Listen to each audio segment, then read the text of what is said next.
A large number of honored guests gathered at the beautiful ball, who came to spend time making small talk. However, upon entering the guest hall, one of the guests especially attracted attention. Looking at her ridiculous dress, the noble ladies could not hold back their laughter, covering their faces with fans. Approaching the dessert table, the heroine thought for a long time about what to eat, and decided to start with something soft. After standing in thought for a while, she resolutely took a piece of strawberry cake from the table. Breaking off a slice and putting it in her mouth, the girl was completely delighted with the delicate taste of this delicacy. After eating it, she began to choose the next yummy, when suddenly, some ladies approached her. Standing closer, they began to demonstratively wonder how the heroine could come to the imperial ball in such a form. Considering her an incredible ugly, the girls openly mocked her, throwing disgusted glances. Other guests demonstrated outright hatred for the heroine, believing that she disgraced all the nobles. Having tasted more sweets and calmly wiped her mouth with a napkin, the girl did not care at all about other people's opinions. Moreover, she was even proud of it, considering herself a very great woman. As of today, the heroine has already done everything she wanted, so she could gradually return. Turning towards the exit, she walked confidently there, dazzling the others with her determination. Shocked by this behavior, some considered it an incredible shame. No one understood how she dared to behave like this, being one of the most terrible urinaries in the empire. After leaving the imperial palace, the girl followed to her carriage and got inside, heading home. While on the road, she took out her bag, carefully unzipping the latch on it. After that, she cast a spell and a bright light came out of the bag, from which a comb soared. As I began to comb her head, her hair, curled in ridiculous buns, suddenly straightened, turning into lovely curls. Running her palm over them, the girl was a little frightened by the strength of the main character. Today, it was really hard for her to endure all these contemptible glances and sharp exclamations. After a while, she finally arrived at her family's majestic estate, proudly spread out on the plain. At the entrance to the building, a maid suddenly jumped out in front of the heroine, surprised that the mistress was already here. Indignantly raising her head, the girl did not understand why she was so frightened, because it was not clear that she was here. Heading for the stairs, she walked past the maid, pushing her painfully with her shoulder. Turning to her offended, the maid decided that since her appearance was ugly, then at least her soul should be pure. Enraged by these words, the heroine could hardly restrain herself, reminding herself that she just needed to be patient a little. Once in her room, she plopped down wearily on the sofa, stretching for a long time with a yawn. She knew that the rumors were spreading so quickly that they would surely soon reach Brother Louis. Her cousin Louis was the head of the Baron family and a very callous man. They all despised the heroine because of her appearance, but fortunately, they did not have to endure for long. The girl decided to go wash her face, as she was all saturated with sheer negativity. Her real name was Cho Yoon-sol, and she was the makeup artist for the famous actress Jin Yu-ra. This woman was the leading actress of the country, and it was extremely difficult to cope with her.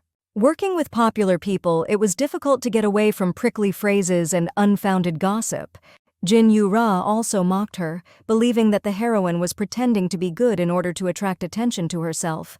And in the end, by a ridiculous coincidence, both girls found themselves on the roadway. The car did not have time to brake, and Cho Yoon-sol's life was interrupted because of the actress.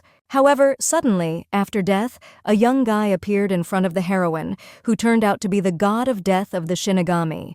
After admitting that he had made a mistake, he was very upset that he had accidentally killed the girl. As an apology, he decided to make her the main character in another world. Immediately afterward, the heroine was instantly transported through space and time, finding herself in the body of Layla El Este. It was the main character of a book novel that I read more than once, Cho Yoon-sol. In addition to her, the main characters were Prince Theobald Bazium Ibrania, Duke Henry Predio, and Marquis Alfonso Lou Venier. According to the plot, the girl must find herself in a cage between the three heroes, and in the end, she will drink the potion given by the prince and become him forever. It was the unfortunate end of the romance, which the new Layla decided to avoid at all costs. Wanting to change the course of history, she began to behave like a fool, dress ugly, and look awkward. The girl even behaved repulsively so as not to attract unnecessary attention to herself. And during the ridicule with contemptuous looks, she was strengthened by the thought that she would not have the tragic end of the original heroine. Layla did all this with the help of her makeup skills and vast experience as a makeup artist. Taking off her mask and looking in the mirror, she wanted to do everything possible to hide this beautiful face from everyone. The main character was imprisoned in a cage by 3 men because of her unearthly beauty. However, now, although she did her best to hide her appearance, the heroine dreamed of getting married successfully, which was the biggest problem.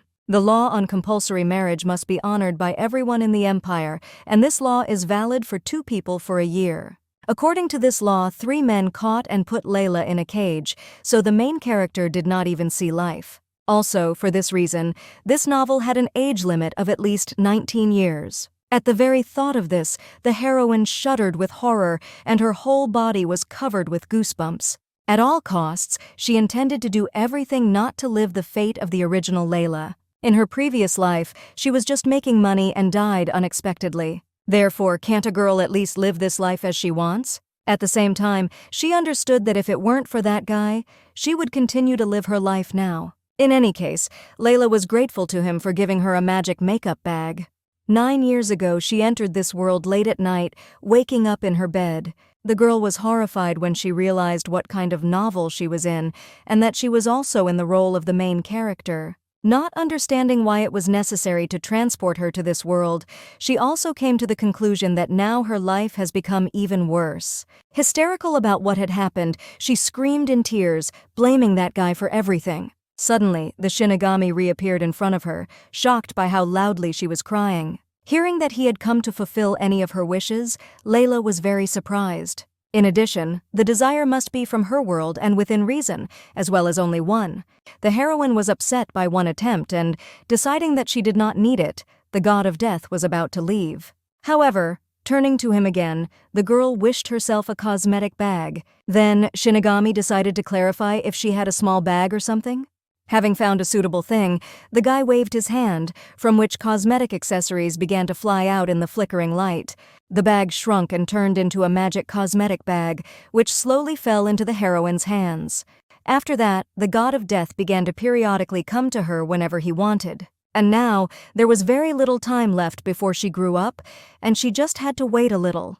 In the original story, Layla became surrounded by men after a coming-of-age ceremony. That is why it is so important for her to go through this ceremony without drawing attention to herself. During this time, she has endured insults and humiliation from others for too long. Therefore now, the heroine prayed to God to protect her from the original end of this story. The next morning, Becky's maid came to the mistress's chambers to invite her to breakfast. Hearing Layla's voice, the maid was surprised that she woke up so early today. However, when she went inside and saw the mistress sitting on the floor looking like an alcoholic, Becky wondered if she had slept well. In fact, the heroine really slept well and, getting up early, very diligently applied makeup in the morning. And all for the sake of looking as ugly as possible now. Looking in the mirror, Layla was frightened of herself, thinking that her makeup skills had grown noticeably. Yawning at the top of her lungs, she didn't understand why the maid had come so early in the first place. With frank disgust in her eyes, the maid politely invited the lady to a meal. In addition, Becky wanted the girl to finally start behaving like a young lady from an aristocratic family. After all, she probably does not even suspect how many problems the Baron has now because of her, so she should be ashamed. The heroine was shocked by these words, her eyes bulging madly at the servant. Jumping abruptly from the couch, Layla began to demonstratively indignant, considering Becky's behavior shameless. In addition, Layla's brother, who was the most laughing at the last banquet, should be ashamed. Later, going down to the dining room, the heroine did not understand what was wrong with this child. As soon as everything was resolved, she was going to leave this house immediately. Entering the dining room, the girl politely wished her brother good morning. In response, he mockingly reminded her of his request not to be late. Shamelessly eating food from the table, he was surprised that it took so long to get ready.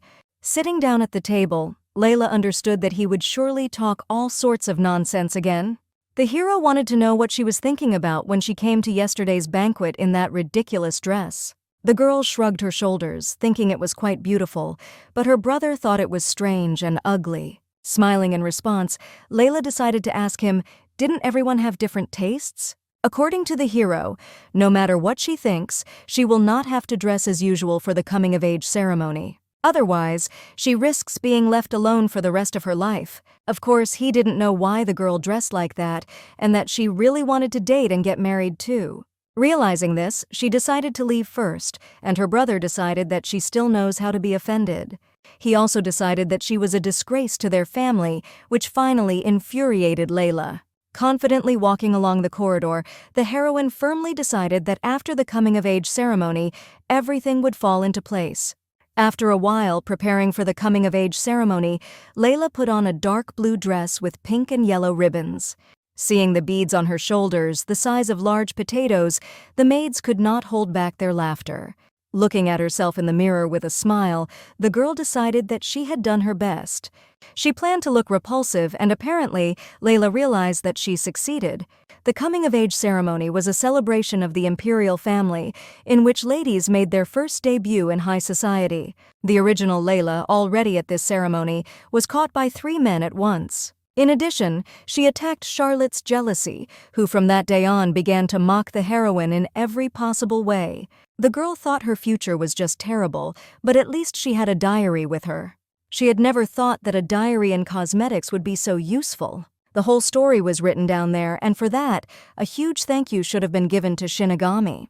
Looking sadly out of the carriage window, Layla kept repeating to herself that everything would be fine. After all, she had prepared well for the upcoming ceremony. A fleeting shame guarantees her safety in the future, so she was determined to deal with it. For 9 years, preparations for this day have been underway, and now the most crucial moment has come. Thinking that everything would change completely today, she resolutely stepped into the banquet hall. The guests who saw her did not even have to say anything, because everything was clear from their faces. No one understood how she even thought of coming to the ceremony in such a form. Hearing this, Layla smiled, realizing that her plan had worked perfectly. At the same moment, the guests' eyes were fixed on Charlotte, who was wearing a dress recently displayed in Raphael's dressing room. Shocked by his beauty, the other ladies realized that this dress could not even be bought. In turn, seeing this girl, Layla realized that the ceremony would begin soon. Suddenly, a royal servant appeared from the large doors at the end of the hall, announcing the arrival of the imperial family at the banquet. The young prince, with hopeless black hair and bright red eyes, majestically came out to the guests. In addition to him, Duke Henry and Marquis Alfonso appeared in the hall, and together they were the 3 main characters of the novel. After greeting the guests and taking their seats, His Majesty gave the order to begin the celebration. The coming-of-age ceremony was open, and the daughter of the Pinatelli family was the first to be invited to the podium. Proudly stepping forward, Charlotte Pinatelli smoothly and gracefully walked to the right place. After greeting the imperial family in a venerable curtsy, the girl turned her gaze to the prince. His Majesty was pleased to congratulate the lady on her coming of age, hoping that she would contribute to the future of the empire. Keeping her eyes on the prince, she decided to always strive to improve the Bazium Empire. The prince was also looking directly into Charlotte's eyes, and a smile played on his face. After leaving, returning to the guests, Lady Piantelli proudly walked past the heroine. Looking at her, Layla, somewhere deep down, was even a little jealous of this girl. If the story of the novel was not so sad, then it would definitely not behave so vulgarly. And perhaps in this case, it would even be possible to meet your love, but now it is useless to think about it. Suddenly, the order sounded for Baroness Layla El Este to come to the podium. Coming out in her ridiculous form, the heroine nervously bowed in curtsy, greeting the imperial family. Barely restraining his disgust, His Majesty coldly congratulated her on her coming of age. Thanking him back, Layla thought only that it was almost over. Turning around and starting to walk towards the guests, she decided that now the most important thing would be not to fall. But suddenly, the girl felt the touch of someone's hand, after which a strong push followed. Without having time to understand anything, Layla rolled down the stairs, straight towards the guests. Moving away from the horror she had experienced, she realized that someone had pushed her on purpose.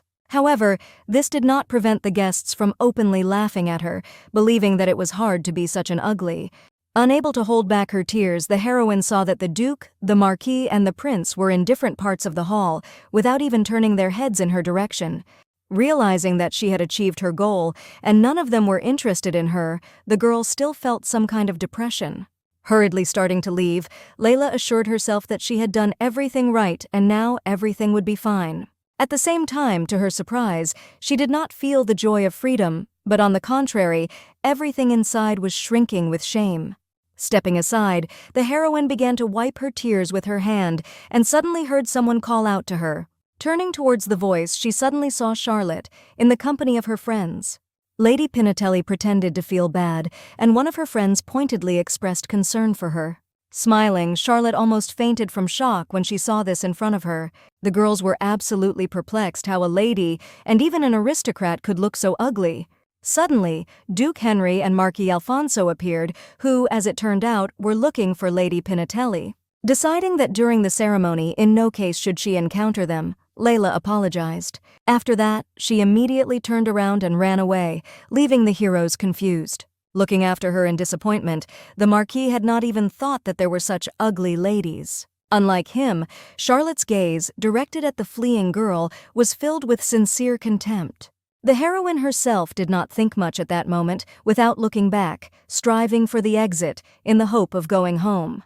Running up to the stairs, she thought that since the official ceremony was over, nothing would stop her. But suddenly, someone appeared in front of her, going down the stairs, and the girl hit him painfully, falling to the floor again. The man was furious at what had happened, and to her horror, Layla recognized his voice.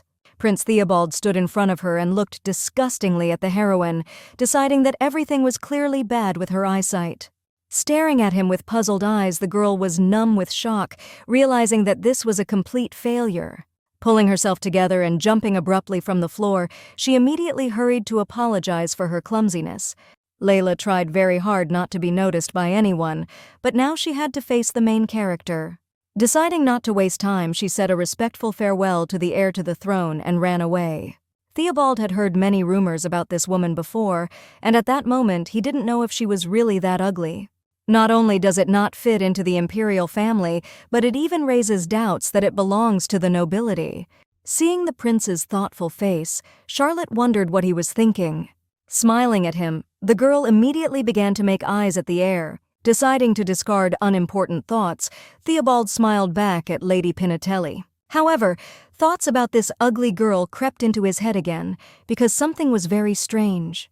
An incredibly pleasant aroma emanated from this woman, which did not suit her at all. The next morning, Layla's brother furiously threw open the door of her room, shouting at his sister. When he saw her in a dress lying on the bed, he didn't understand what she was doing yesterday. Yesterday, the heroine cried a lot in bed and did not even notice how she fell asleep. And now, seeing her eyes and face swollen with tears, the Baron came into a stupor.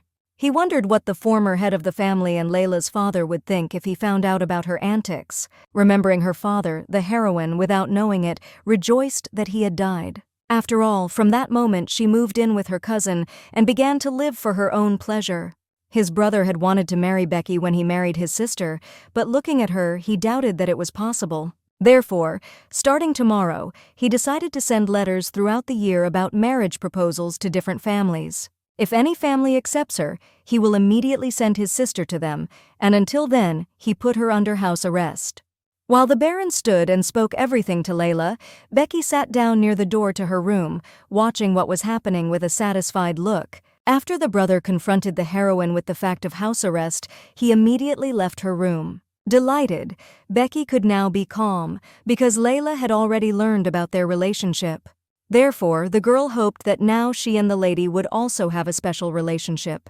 Leaving after her fiancé, she regretted only that she had not told Layla about everything earlier. Finally left alone, the heroine thought that in general she was holding up quite well. Praising herself for her excellent work, she decided to reveal her face to a worthy person.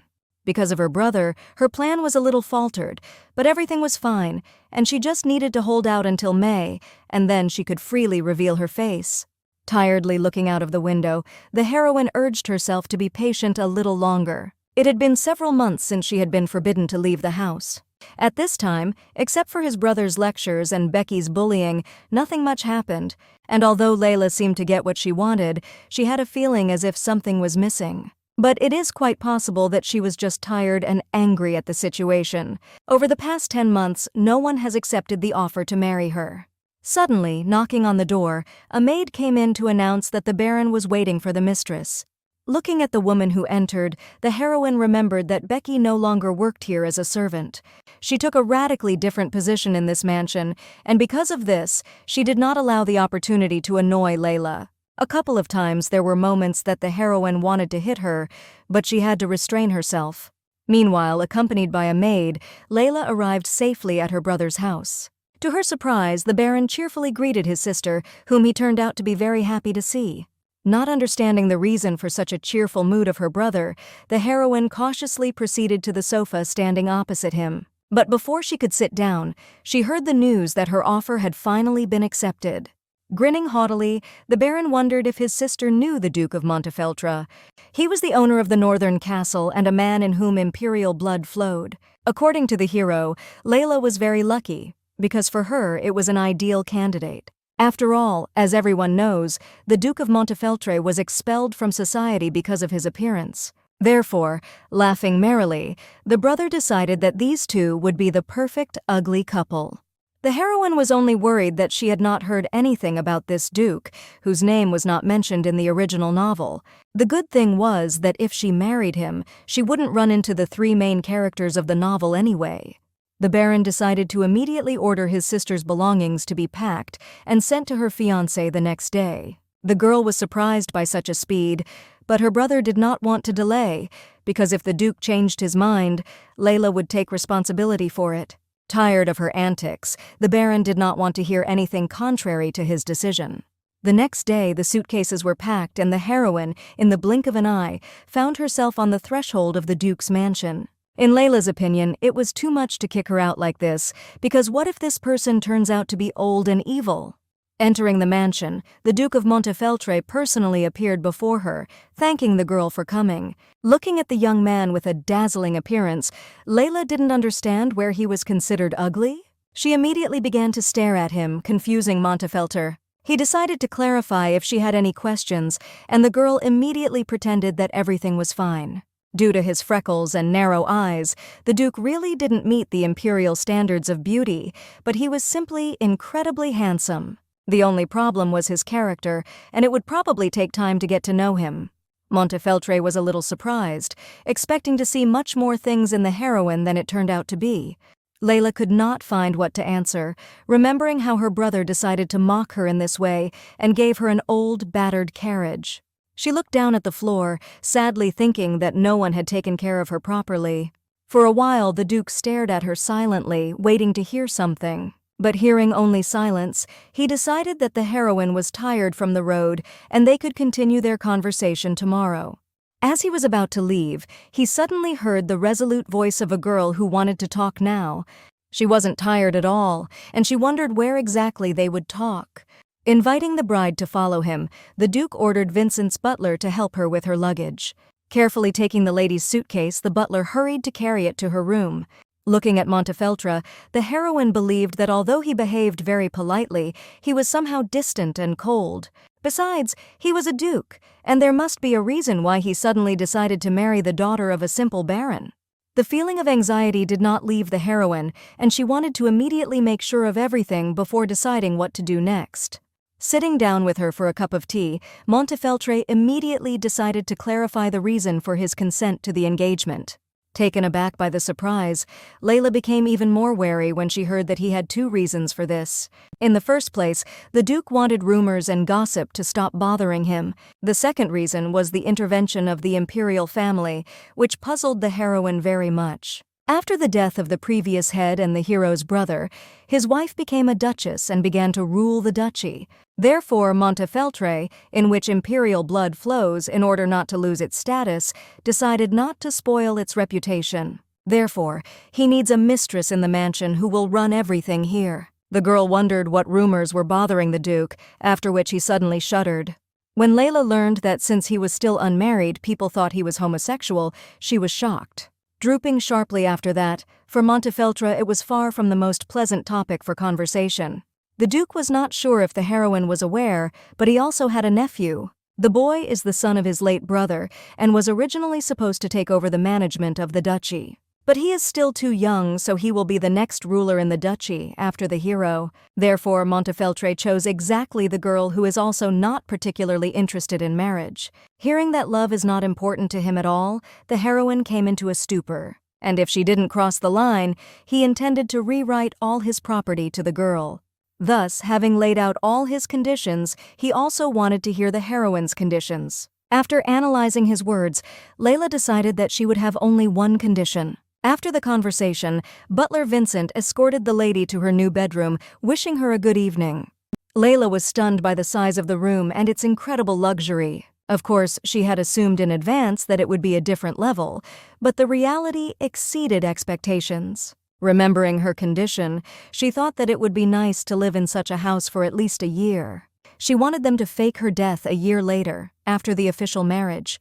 Seeing the Duke's pale face, the girl hastened to clarify that she just wanted to disappear from the empire, and death would not be real. Understanding her plan, Montefeltro decided that the easiest way to change his personality would be to move to another country. For Layla, only the result was important, so she gladly agreed to such an offer. Besides, she wanted the Duke to worry less about rumors. After all, unlike him, the heroine was always surrounded by gossip. Looking at her intently, Montefeltro realized that it seemed that the future Duchess did not care about such rumors. Without delving into his words, Layla wanted to hear them again, but the Duke decided that this was the end of their conversation. And now, sitting in a hot bath, the heroine remembered that she had been waiting for this moment for 10 years, and now there was only a year left before she was free. Of course, most likely relations with the Duke would be strained, but she didn't really need love either. In 2 months, their wedding ceremony will take place, and now all that remains is to wait. The next morning, Layla made herself ugly makeup again, looking in the mirror with a satisfied face. Considering the result just great, she decided that she did a great job. On the very first day of living in this mansion, the Duke offered to have lunch together. Leaving the room and preparing to go to him, the heroine suddenly saw a boy hiding behind the wall. Standing abruptly in front of him, she greeted the young boy happily, shocking him. Noticing that he looked very much like the Duke, Layla concluded that this was his nephew. Considering him a cute angel, she suddenly heard in response that such an ugly woman would not dare to look at him anymore. After that, the boy rushed to run, leaving the heroine in a kind of dissonance. She could not possibly reconcile such an angelic appearance in her head with such harsh words. A few minutes later, the Duke, his nephew, and his fiancée were gathered at a large table. Montefeltro drank calmly from his glass, thinking about something with his eyes closed. At the same time, the young heir to the duchy was intensely picking at his plate with a knife and fork, trying to cut off a piece of steak. Meanwhile, the heroine silently watched what was happening, feeling that breathing was getting harder with every second. Unlike the atmosphere at my brother's, it was very quiet during the meal, but still, the mood was very oppressive. Suddenly, the Duke wondered if Michael had greeted his future aunt. If the nephew hadn't done it yet, now was the time. Looking intently at Layla, the boy reluctantly greeted the lady.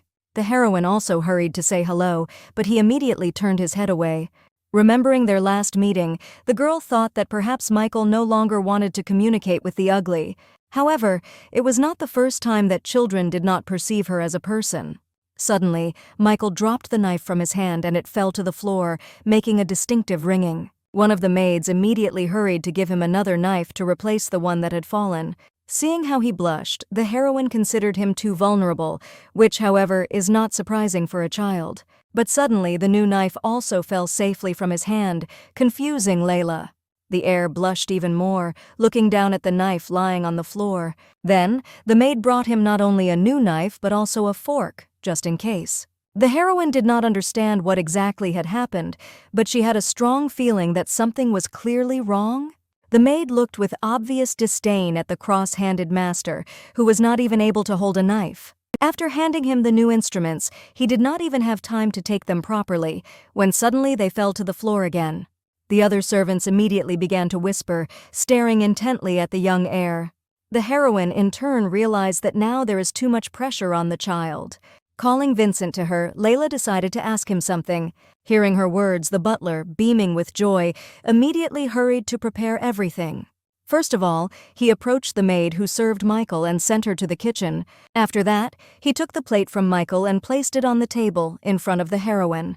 As she walked into the kitchen and watched Layla swing the cutlery, the maid was extremely puzzled. But suddenly, like a furious samurai in the heat of battle, the heroine began to grind food on a plate with lightning speed. After that, she gave the dish to the butler to take back to the young master. The boy was extremely surprised to see that the meat and everything else on the plate was cut into neat pieces. In addition, the girl considered these knives and forks too heavy for the child, so next time they had to be replaced.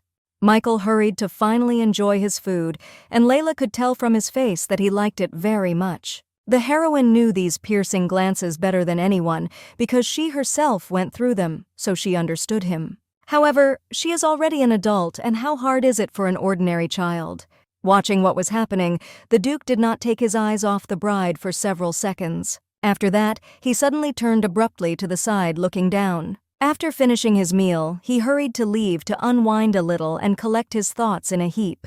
Layla really turned out to be completely different from what he expected to see her. He would not have recognized her if it were not for this smell, and the hero could not stop thinking about her. A few years ago, young Montefeltro unexpectedly met an angel who came down from heaven. A nice girl with beautiful lilac hair was walking somewhere accompanied by servants. Suddenly, she turned to him, feeling a gaze from the outside. Greatly embarrassed, the hero immediately lowered his head, blushing and afraid to look at her. With difficulty overcoming himself, he looked up at the girl uncertainly, wanting to greet her. However, what he saw plunged him into incredible shock and the feeling that he had been bulldozed. Layla looked at the hero like garbage, and in her gaze one could read a complete disgust for him. Those eyes reminded him of the prince who had publicly insulted him and his brother, thinking that they were both incredibly scary. That day, Montefeltro could not even raise his head, feeling the deepest shame. But for some reason, even years later, he could not forget her fragrance and eyes, and now he heard rumors about the ugly baroness with bewilderment. After thinking about the girl's proposal for a long time, he finally decided to accept it, shocking Vincent. At that moment, he decided that now he would see her with his own eyes and feel this aroma again. But Layla's face and eyes, as it turned out, had changed a lot since then, and now everything felt completely different. In any case, as he himself had already calculated, he did not need any love. It was all because of the cursed imperial family and this prince. The Duke's blood also bore the blood of an ancient wolf, giving rise to his branch of the imperial family. The history of the Bazium Empire began when the wolf Lupus fell in love with a woman. Wolves fall in love once in a lifetime, and the wolf god Lupus could only love one partner either. An empire that honors and created its god has always been a place where romance and love were valued. However, due to marriages of convenience, the concept of love began to gradually disappear from people's lives. In the empire, marriage and family were considered commonplace, so in order to get true love, the nobility began to get someone on the side. So it was with his parents and brother Montefeltro, but he did not like to remember it. His parents truly loved each other, even after the birth of their children. This also applied to his brother, who died in a car accident. Therefore, the hero hoped that he was doing the right thing by entering into a marriage of convenience. As a result, a person who has hurt him a lot in the past suddenly becomes his partner. After a while, he met with Layla again to give her all their terms, drawn up in the form of a contract. The Duke handed them over to the girl for checking, intending to immediately correct what she did not like. The heroine was surprised to see a part of her new personality associated with a small country that favors artists. Later, she would appear there as a young lady who had been a low-ranking noblewoman in the past. But now, this girl has become free and has come to this city to lead a quiet, measured life. Watching her read intently, Montefeltro wondered if there was anything she needed to fix. However, smiling at him, Layla was completely delighted with such a story. The hero did not know why exactly she wanted to change her identity, but he understood that this did not concern him. In turn, the heroine also did not understand why the Duke was not against her conditions. In addition, she had one question for him, which had been bothering the girl for a long time. She wanted to know that if everything was so urgent, then why couldn't they get married now? Because why wait a year? The reason turned out to be that he still had to go through a coming-of-age ceremony, and only then it was possible to get married. Realizing that the Duke was 1 year younger than her, the girl was pretty taken aback. Montefeltro was a little confused by her expression, but Layla was just shocked by the surprise. The Duke understood that since he had not said anything to her, the girl could not have known it. Handing her the pen, he wanted her to sign the contract if she agreed with everything. Layla was very surprised to see a large magic stone on the tip of the feather. But thinking that this was not surprising for the Duke, she successfully signed the contract. After receiving it back, Montefeltro called the butler to him, who came up to him with a cart. On it stood a large container of water, where the Duke calmly lowered the contract. Suddenly, a bright beam of light came out of the water, and the ink on the paper began to slowly disappear. This is how the Duke's family handled documents that required confidentiality. Hearing from Layla that it was very much like magic, Montefeltro froze for a while. After that, he calmly continued the conversation, remembering that his nephew wanted to enter the academy. Therefore, the whole house will be at her disposal, and on this note, Montefeltro gave the heroine a copy of the contract. At this point, their conversation ended, and leaving, the girl wished him all the best. The Duke smiled back, determined to do his best to become a worthy husband for this year. He also wished her a good day, but as soon as Layla disappeared behind the door, his face immediately faded. He remembered with bewilderment her words that hiding what she had written was like magic. Only the imperial family knows about the existence of magic in the empire, and how can a simple daughter of a baron know such a thing? In addition, when they were children, she cruelly ridiculed him, leading him to despair. But since then, her appearance and look have changed so much that she has become a different person. However, the aroma remained the same, and the Duke did not understand how he could accept it now. After a while, Layla was walking in the garden with Vincent, learning from him that the god Lupus had given his beloved hydrangeas. Therefore, these flowers were in the Duke's garden, and this was the only place where they grew. Hearing this, the heroine was delighted, but the butler hoped that since she was now a duchess, she would behave more restrained. It was still difficult for Layla to get used to the fact that she was now addressed like this, and after a walk, she came to the gazebo to drink tea. Be that as it may, thanks to the Duke, she feels that she will be free very soon. Hoping that everything would be as she wanted, the heroine suddenly heard a rustle from behind the bushes. Frightened, she turned around and demanded to see the one who was hiding there. However, there was no answer, and she assumed that a wild beast wanted to attack her. Wanting to know everything before informing the Duke, she walked over and climbed into them to check. Seeing the young gentleman there, with the stem of a plant entangled in his hair, Layla was extremely puzzled. Suddenly, the boy wondered why this freak was looking at him. Layla is outraged because all the words she heard from him were name-calling. Having calmed down, the heroine decided to start with, "Just talk to him." Hiding her indignation under a smile, she gently demanded that Michael stop behaving like this. Despite her smile, she looked belligerent, which horrified the boy. With a drooping face, he suddenly wanted Layla to help him untangle his hair from the stem. Crouching down in front of him, the girl carefully picked up the plant, slowly beginning to free her hair from it. The heroine did not understand why it was necessary to do this with her hair, which was entangled in a knot. Untying them with difficulty, freeing them from the plant, the girl happily hurried the boy. She still wanted to know what exactly he was doing in the bushes, but Michael thought it was none of her business. Removing another petal from his head, Layla assumed that he had just decided to study the vegetation. Frozen for a moment in a stupor, the heir ran away, not wanting her to touch him with her vile hands. Suddenly, the butler appeared, and the heroine decided to clarify something with him. She wondered if the young master had always been so evil. Stupefied by this question, Vincent felt that he was simply too shy, as he had no experience in dealing with people. The next day, the butler decided to give a tour of the mansion for the new mistress. The house turned out to be too huge, and the girl thought that it was easy to get lost in it. She didn't understand how it was possible to live alone in such a large mansion. But on the other hand, it explained the character of the local tenants, and in the meantime, she had come to inspect the kitchen. The cooks, lined up near the tables, greeted Sir Vincent respectfully. The butler led Layla to a man who drooped as soon as he saw her. It turned out to be the person in charge of the Duke's kitchen, named Cooper Palencia. The heroine was shocked by the arrogant face with which he stood in front of her, not hiding his disgust for the girl at all. In this regard, nothing had changed, and after praising him for his excellent work, Layla hurried to leave. As she walked out of the kitchen, she suddenly saw a familiar leg hiding behind the wall in a hurry. After making sure that it was indeed Michael, she became confused and decided to clarify what he was doing in the kitchen. Looking indignant, the boy didn't understand. Couldn't he just walk around in his own house? The heroine was going to drink tea and hoped that the heir would join her because they were promised to bring a delicious dessert. In addition, Layla had heard that the fruit here was very tasty, and she wanted to know if it was true. In the boy's opinion, the fruits that survived the harsh northern weather were incomparably sweeter and juicier than those in the capital. Then, the heroine decided that while they defeated the pie together, the heir would tell her a little more about the north. The boy thought she was too curious, and besides, although she was unattractive, the girl's hair was very beautiful. Therefore, he believed that she should learn some points, and Michael himself was ready to take on her training.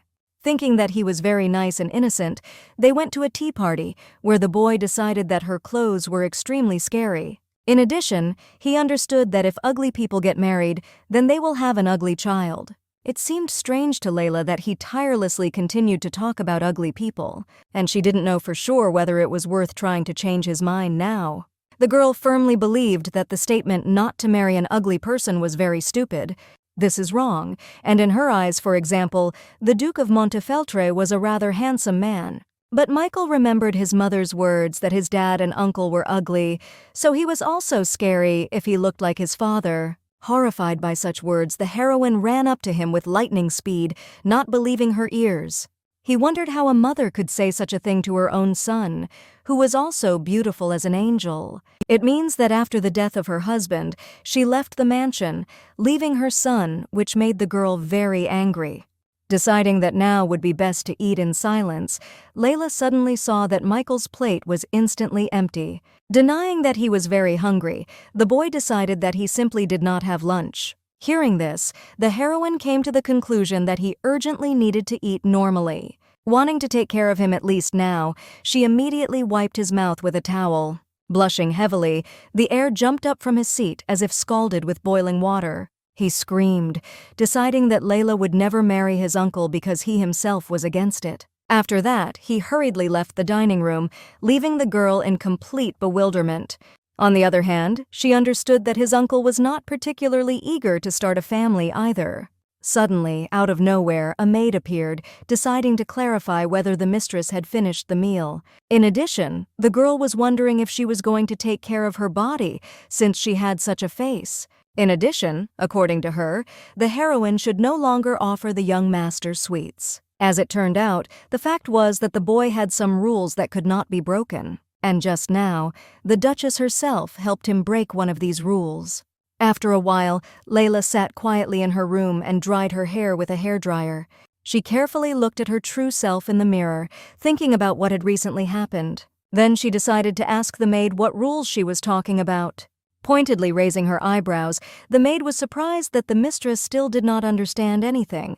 Snacks and desserts were forbidden according to the young master's diet, as ordered by the Duke himself, in order to take care of his body and skin.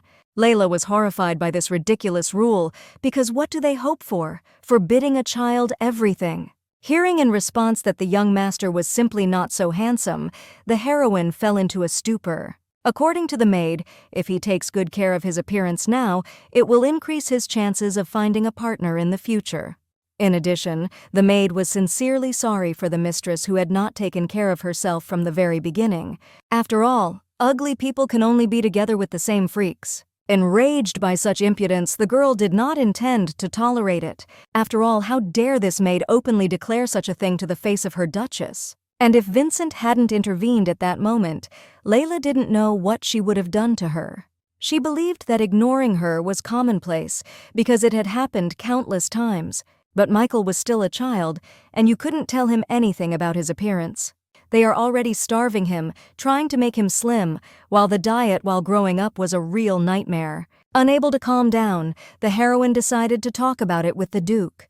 Meanwhile, Montefeltro returned to his mansion, where the servants came out to meet him. As he and Vincent climbed the stairs, he wondered if there was any news from the time he was away. Suddenly, the Duke saw Michael at the top of the stairs, who had also come out to meet him. He wondered what news the boy had for him, and how he was doing in general. In response, the heir decided to find out if the uncle was really going to marry that freak. Montefeltro didn't want the boy to call her that, but Michael thought the girl was too scary. Not only did she have huge freckles, but the heroine's eyebrows were crooked. But most of all, the boy was infuriated by her shining eyes, the color of sapphire, unforgivably beautiful for such a scarecrow. Be that as it may, a freak is a freak, and the boy was ready to climb the wall, if only his uncle would not marry her.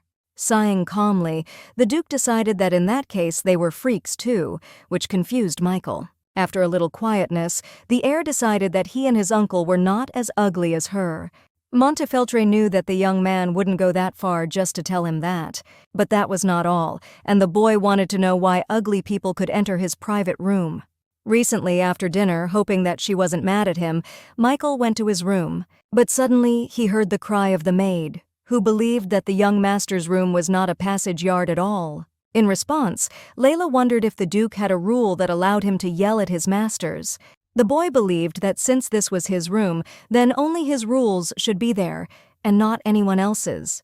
By sending him off on his own business, Montefeltro wanted to settle the matter without fail. Looking after Michael as he ran away, Vincent wished him a good rest.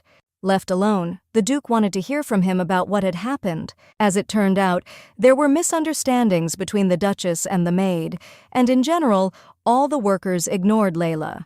Therefore, the butler wondered how the master himself would like his future wife to be addressed at home. Having understood the essence of the question, the Duke decided to first listen to what had happened. Around this time, the heroine had just finished compiling an improved version of the young master's diet.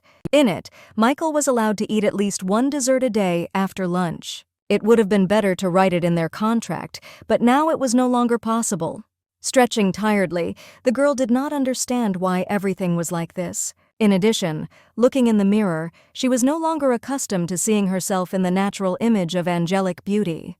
But on the other hand, she was glad to finally see her real face. Suddenly she heard a knock on the door and decided to clarify who exactly had come to her. It turned out to be a duke who wanted to talk to his fiancée about something. Shifting her gaze from the door back to the mirror, Layla fell into a stupor for a moment. Realizing that she had not yet applied ugly makeup, the girl demanded to wait a minute. Before the hero touched the doorknob, she managed to run up and close the latch. A few minutes later, she ran out in her ugly form, hoping that Lucas Montefeltro wasn't tired of waiting. He wondered if he could enter, and the heroine happily let him in. However, the fact that the Duke himself came first was a little strange, and Layla did not understand what was going on here. Sitting opposite each other, they did not say anything for a while, and an awkward atmosphere was in the air. Suddenly, they decided to say something at the same time, interrupting each other, which made them even more embarrassing. As a result, gathering her thoughts, the girl decided to start speaking first. She accidentally found out that the young master had a special diet. However, he was still too young to refrain from sweets, especially since the boy had a growing body. Lucas was already well aware of this, which discouraged the heroine a little. But what the Duke didn't understand was that his nephew really liked sweets. When he learned that he had eaten them, Lucas sighed sadly, because Michael had never told him about his passion for sweets. Realizing that although he was a family, they did not know anything about each other, she remembered with what appetite the boy ate the yummy. But the maids openly considered him not handsome and decided that if he continued to eat sweets, he would become even uglier. Layla did not understand what was the point of this, because the most important thing is that a person is happy. Therefore, she thought that the master could change the nephew's maidservant, who had too contemptuous a look. Suddenly, the Duke thought that a lot had changed since she was a child. Looking intently at the heroine, he was perplexed at how much she had changed. Moreover, Lucas did not understand why she felt sorry for Michael, because did the girl really consider him the same as herself? In addition, the heir will still have to face a contemptuous look when he goes out. After these words, the Duke stood up and quickly headed for the exit, wishing the heroine a good rest. The girl was shocked by what she heard, because she could not even think of this. This character was not in the original story, which means there was no way Lucas could have known Layla. But his piercing and cold gaze spoke of the exact opposite. However, in this case, the girl did not understand at all what had happened between them in the past. Meanwhile, with a textbook in his hand, Michael calmly walked to the dining room. When he entered, his maid was happy to present the young master with the dinner prepared for him. In large plates there were vegetable salads with thin slices of ham and chicken broth with bread. Sitting down at the table and uncertainly taking his fork, the boy looked warily at the salad. Hooking a small cherry tomato, he carefully put it in his mouth. After that, he could hardly suppress the urge to spit it out again, as he was already disgusted with the vegetables. His hand instinctively touched his face, but suddenly the maid came over and pulled it away. He was not allowed to touch his face so as not to lose the effect of the massage, but it was already itching a lot. But in the servant's opinion, it was just proof that the massage was still working. At this moment, the boy looked out the window distantly, remembering their last meeting with Layla. Come to think of it, they hadn't seen each other again since that day, and now they hadn't even eaten together. At the same time, the heroine sprawled on her luxurious sofa, savoring a delicious bun with pleasure. The Duke wanted her to rest, and the girl hoped that she would not have to learn how to manage the mansion.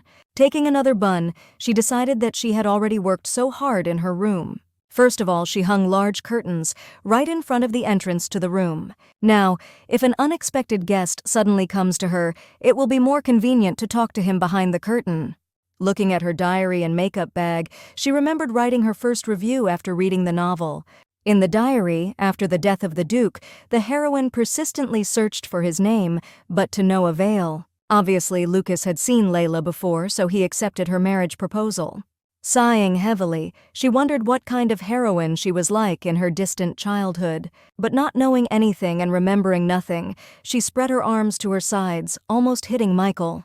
Looking at her in bewilderment, the boy unsuccessfully tried to understand what was going on here. Freezing in shock and slowly turning to him, Layla screamed in horror. The child rounded his shocked eyes at the beautiful lady, not understanding who she was at all. Sitting on the sofa in complete confusion, the heroine felt the piercing gaze of the boy on her. Michael did not believe until the last moment Layla was in front of him, because yesterday she was a terrible freak. With difficulty believing his eyes, he did not understand how she could look like this. The girl hoped that at least after seeing her true her, the heir would stop calling her ugly. However, he was too shocked to think and continued to just pierce her with a puzzled look. Suddenly, Michael wondered if the heroine was using magic or some kind of trick. If it wasn't, then he didn't understand how a person could change so much overnight. Therefore, the heir was firmly convinced that the girl had cast some kind of spell. Suddenly realizing what he had just said, the boy covered his mouth with his hands in horror. Layla did not understand why he was so frightened, while Michael was horrified. Then she decided to clarify whether the heir really considers her a real sorceress. But to her surprise, he wondered how she even knew about it. According to his uncle, it was a secret that even the nobles did not know about, but the girl did not understand what it was about. Before telling anything, the boy decided to make a promise that she would keep it a secret. Tired of this intrigue, Layla decided that if she spilled the beans to anyone, then let God himself punish her. Sitting closer to her, Michael hoped that she would not let anyone know about the existence of magicians. Surprised by his words, the heroine did not understand whether there were magicians and sorcerers in the empire. As it turned out, there were both, but magicians and sorcerers were very different from each other. Magicians were simple alchemists who used magic stones and medicines. Unlike them, sorcerers worked only with mana itself, which was the main magical resource. However, the existence of sorcerers was kept in strict secrecy, so he was surprised by her words. At that moment, Layla remembered a passage from the book when the prince used his magic. Michael wondered if she was a witch too, but even so, it was impossible to change her appearance overnight. In fact, the girl was not a magician, but she could really change her appearance thanks to the power of makeup. Whatever it was, the heir was eager to see it for himself. He wanted to become as beautiful as the heroine sitting in front of him now. Falling on his knees in front of her, the boy made puppy eyes, wanting to become at least a little beautiful. But the girl was already blinded by his beauty, not understanding where more. Although she also remembered that the young master had a complex because of his appearance. After his mother's words about his appearance, Michael began to hate himself because he was born with such a face. And the fact that such a small child hates scary people because of their appearance was very sad. Therefore, she agreed to help embellish it a little with makeup. At first, Michael almost jumped out of his pants with joy, but when he heard that there was one condition, he immediately became wary. First of all, the heroine wanted him to stop feeling ugly, and what she was going to do now was just to emphasize his natural beauty a little. She also wanted him to stop judging others by their appearance, because everyone is beautiful in their own way. Hearing in response that the boy would think about it, Layla immediately armed herself with cosmetic supplies. First of all, she wanted to prepare his skin for makeup and soak it with oils and vitamins. Michael didn't know what she was muttering about, but suddenly she grabbed his chin. Touching his face with both hands, she closed her eyes and began to listen, leaving the air in a stupor. To her surprise, the boy's skin plowed very strangely and peeled a lot. That must be why she smelled so bad all this time. Heroine wanted to know what exactly the young master was putting on his skin. First of all, in order to help him, Michael had to be honest. Then he remembered that every night, before going to bed, the maids rubbed something into his skin. When she heard that this mask smelled of cucumbers and that it was called a massage, the heroine understood what was going on. Then, just in case, she decided to clarify whether the hero had eaten these cucumbers. Hearing that he would never eat them because they were spicy, Layla was taken aback with horror. Realizing that instead of cucumbers he was rubbed with hot peppers, she forbade him to do this in the future. After a while, for the full effect, the heroine decided to apply a little cream to Michael's face. Handing him the mirror, the girl saw how impatiently he wanted to see himself. Looking at his reflection, the young master's eyes widened in surprise, and he couldn't believe what he was seeing. His whole face was completely covered with a mask, which horrified the boy. Deciding that he looked like a clown, the heir considered the heroine a liar. Layla hurried to calm him down, because it really wasn't magic and he had to do it regularly to make his skin heal. Once everything was over, they would stop doing it, but for now, the young master should take a deep breath and calm down. Also, he needed to rest, so the girl carefully put Michael to her bed. Taking off his socks, she began to massage his feet, hoping that this would help the boy sleep.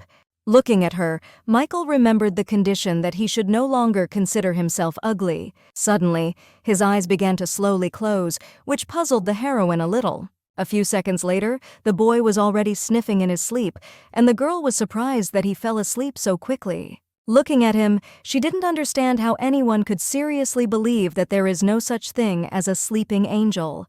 Looking at him again, it seemed to her that he was quite thin for his age. Layla's heart was very attached to this child, and was it because they were so similar? Like him, the girl also lost her parents at a fairly young age. She moved from one relative to another because they were all always changing plans. Gently poking her finger on the cheek of the heir, the heroine wished him good night with a smile. While he was sleeping, she decided to carefully remove the mask from his face, so the time had already come.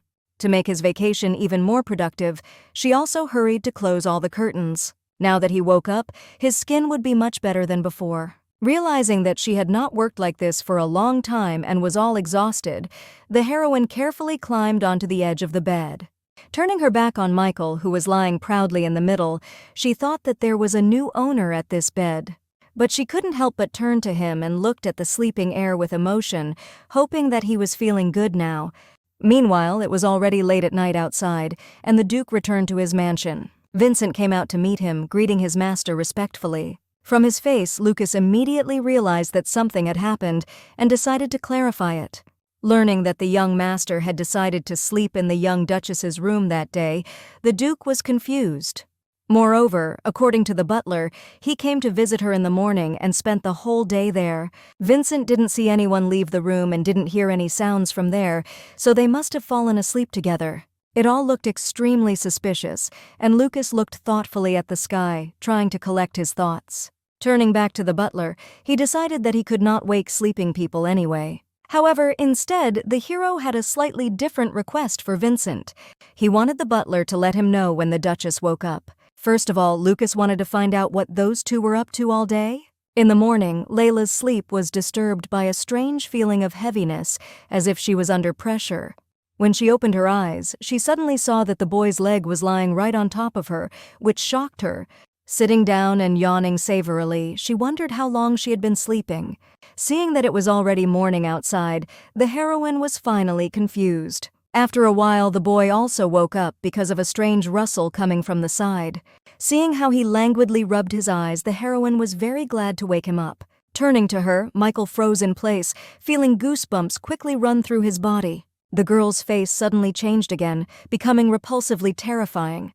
She wondered if he wasn't happy to see her like this, but it turned out not to be the case at all. Michael did not understand how she became like this again, but the heroine decided that it was a secret. In addition, she handed him vitamins that needed to wash his face, along with warm water. Pushing him into the bathroom, she gave him a few instructions that he should not rub hard and that it was better to use more water. Pushing the boy into the bathroom and turning to her room, the girl decided to put everything in its place. When she looked out of the room and saw Vincent, she was glad she didn't even have to call him. After wishing the lady good morning, the butler looked unusually excited. Today she planned to have breakfast at her place, together with the young master, and therefore she ordered food from Vincent for two. The butler was surprised that the heir slept with the Duchess, which made Layla laugh a little because the boy was just tired. With an even more puzzled look, Vincent hurried to fulfill the request and prepare food. Surprised by his strange behavior, the heroine hoped that she did not mess up anywhere. And then, it suddenly dawned on her what a young master's sudden overnight stay in her room could look like from the outside. At the same moment, the Duke jumped out from around the corner, expressing a desire to have breakfast with them. A few minutes later, the table was already set and all the characters safely sat down to eat. Calmly taking a cup of tea, the Duke silently took a sip, keeping his eyes fixed on the heroes. At the same time, the heroine and the boy looked at each other nervously, reading confusion in each other's eyes. They sat side by side, and the Duke sat on the opposite side like a headmaster in front of guilty students, which made it very embarrassing. However, Layla couldn't help but notice how beautifully Lucas dressed. The Duke chose the clothes very correctly and complimented them with accessories, which went well with his image. Suddenly, the hero decided to ask his nephew if he really slept with his aunt yesterday. He will soon have to study and live away from home, and isn't it time to get used to sleeping alone? Looking down, Michael was confused, desperately trying to find words to justify himself. But suddenly, the heroine decided to stand up for him, sharply stretching her fist up in protest. The girl pretended to be the one who wanted the young master to stay with her. The reason for this was allegedly that she has not slept well lately and has not yet got used to a new bed. The Duke was perplexed by such words, but he said nothing in response. Winking at Michael, Layla wanted the boy to confirm her words. Looking confidently at Lucas, they both pretended that this was the case. Hearing that they could do whatever they wanted before entering the academy, the boy was delighted. But suddenly the hero wondered if the heroine would agree to drink a cup of tea with him. At that moment, in her imagination, the heroine imagined how the Duke would scold her. However, she was not going to tolerate this at all, and she also had something to say. Full of determination, she agreed to Lucas's offer, frightening Michael with her belligerent appearance.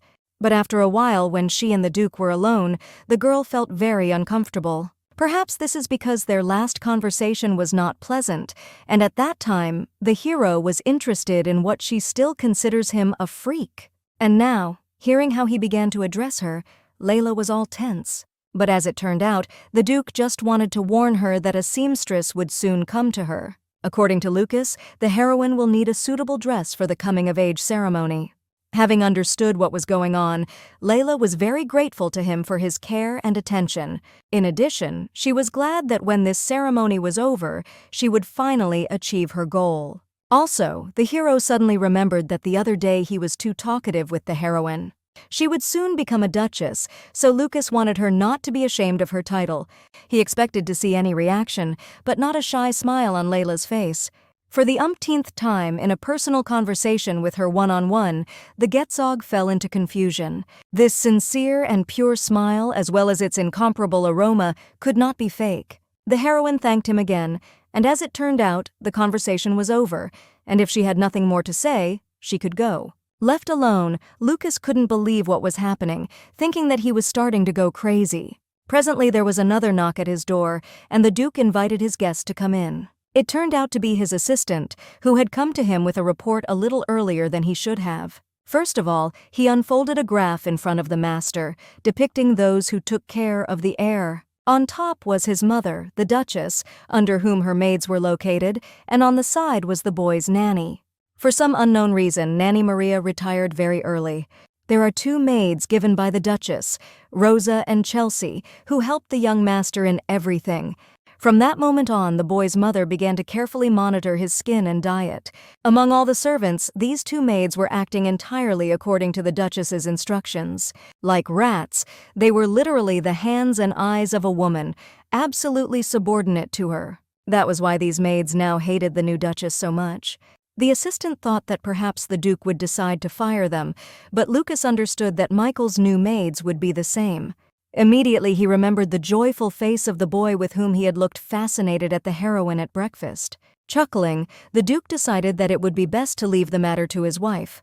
Meanwhile, Layla was preparing to meet the seamstress, who, according to Vincent, was already on her way to her.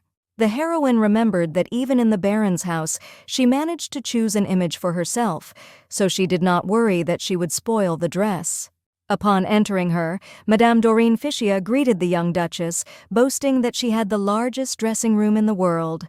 And even if the dress did not suit the heroine, the seamstress was sure that the beauty of this outfit would cover up any ugliness. Accepting this challenge, Layla firmly decided that no one dared to underestimate her. First of all, the seamstress happily clapped her hands, deciding to measure the figure. She thought that using a tight-fitting corset and crinoline, the heroine's body would become even more beautiful. Therefore, she wanted the girl to undress as soon as possible and come up to her. However, when she heard that the Duchess was not going to do anything, the seamstress was stunned. The heroine decided to name her own measurements, and she also wanted the dress to be strictly tailored to her taste preferences. All because she had no other choice, because without clothes, part of Layla's makeup would be visible. Because of this, the tailors never touched her body, which sometimes caused curious situations. Looking at her in surprise, Doreen suddenly thought that this would not work. The heroine was in a stupor from such a harsh answer, but according to the seamstress, only knowing her exact measurements, she will be able to choose a dress. And for this, it will be better for her to take measurements on her own so that she is confident. In addition, she insisted on a corset, which was necessary for body shaping. Moreover, Doreen believed that a wife should match her husband and look elegant. Layla was immediately reminded of Becky's tricky reproaches, who constantly reproached the girl. Layla was fed up with all these people she couldn't listen to anymore. But if now she has a goal turned to the future, then why put up with such humiliation? Therefore, first of all, she clarified that she was now a duchess, not a baroness. Therefore, the seamstress had to show at least a little politeness when addressing her. In addition, the heroine did not understand since when the corset became so fashionable. Layla decided for herself what to wear, so if Doreen could not comply with her request, she could safely refuse to work. Seeing the woman's silent confusion, the heroine wanted to get an answer from her, because did she really say something wrong? Doreen was furious that this ugly girl had shamelessly taken the place of the Duchess. However, she could not turn out of the contract with the Montefeltras because the supply of sales of the seamstress was directly related to this family. Therefore, gritting her teeth with anger, the seamstress bowed to the mistress, agreeing with her words. Happy about this, Layla decided to first look at the catalogue of dresses herself. The woman handed her the book, and the heroine began to study it carefully. The designs turned out to be not so bad, and still she herself will have to decide how best to spoil these dresses. Wanting to get down to business, she also took a pen from one of Doreen's subordinates. Finding the dress, the girl thought a little and came to the conclusion that its color would be bright red. When the seamstress also heard that it was necessary to glue feathers on it and add some silk to the shoulders, she was confused. However, suddenly, it dawned on the heroine that it was all very unnecessary. Every time she goes out in public, she encounters contemptuous glances. But this time she will not be alone, and this is the coming-of-age ceremony of the Duke, her future husband. If Layla came there in her usual form, it would be extremely unpleasant for him. Therefore, she suddenly changed her mind and decided that she wanted to make a cream-colored dress, which made Doreen shudder. The heroine also wanted to decorate it with precious stones and lengthen the hem of the skirt without a long train and make the lace colorful. Having listened to all this, the woman froze in place with surprise, not understanding what it was at all. Upon receiving the catalog back, she saw that the Duchess had selected and finalized the project, which had hitherto remained only as a sketch. And did it really end in an instant, falling into the hands of one person? However, Doreen was also embarrassed by the fact that, judging by Layla's face, such a beautiful dress was unlikely to suit her. She did not understand why it was so, but the girl was firm in her choice. Having handed over her measurements to the seamstress and sent her to work, the heroine was finally left alone and sighed heavily. She didn't realize that this had really happened, and she began to think about someone else besides herself and her future. Suddenly, there was a knock on her door, and when she opened, a large basket of flowers appeared on the other side.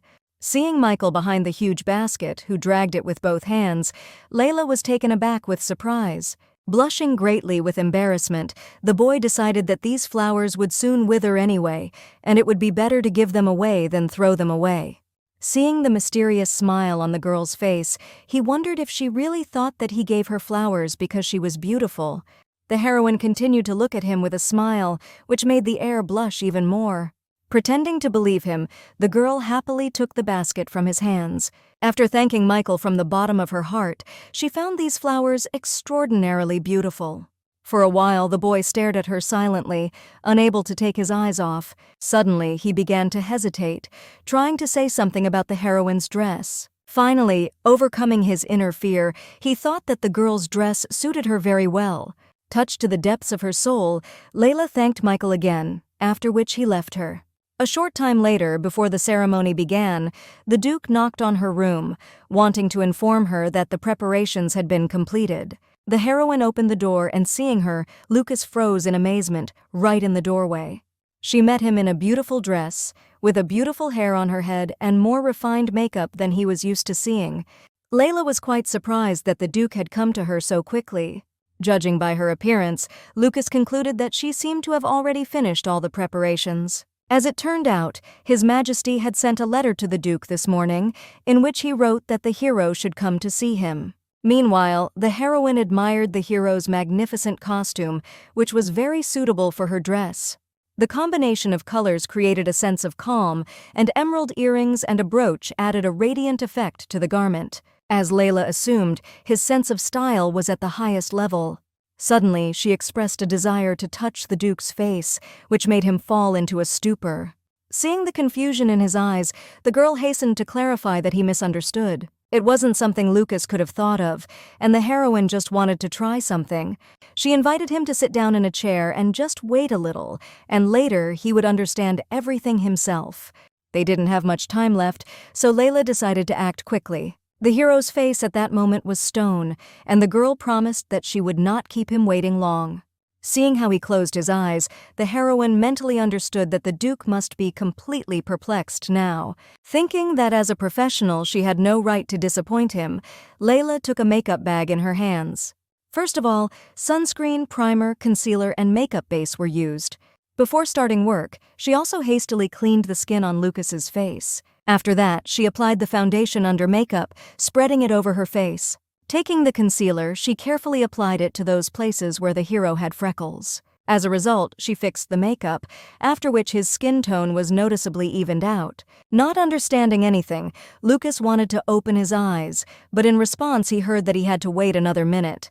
The heroine was a little sorry that she did not have time to finish her makeup completely. However, wielding the cosmetics set at the speed of sound, she tried to do her best with the Duke's face.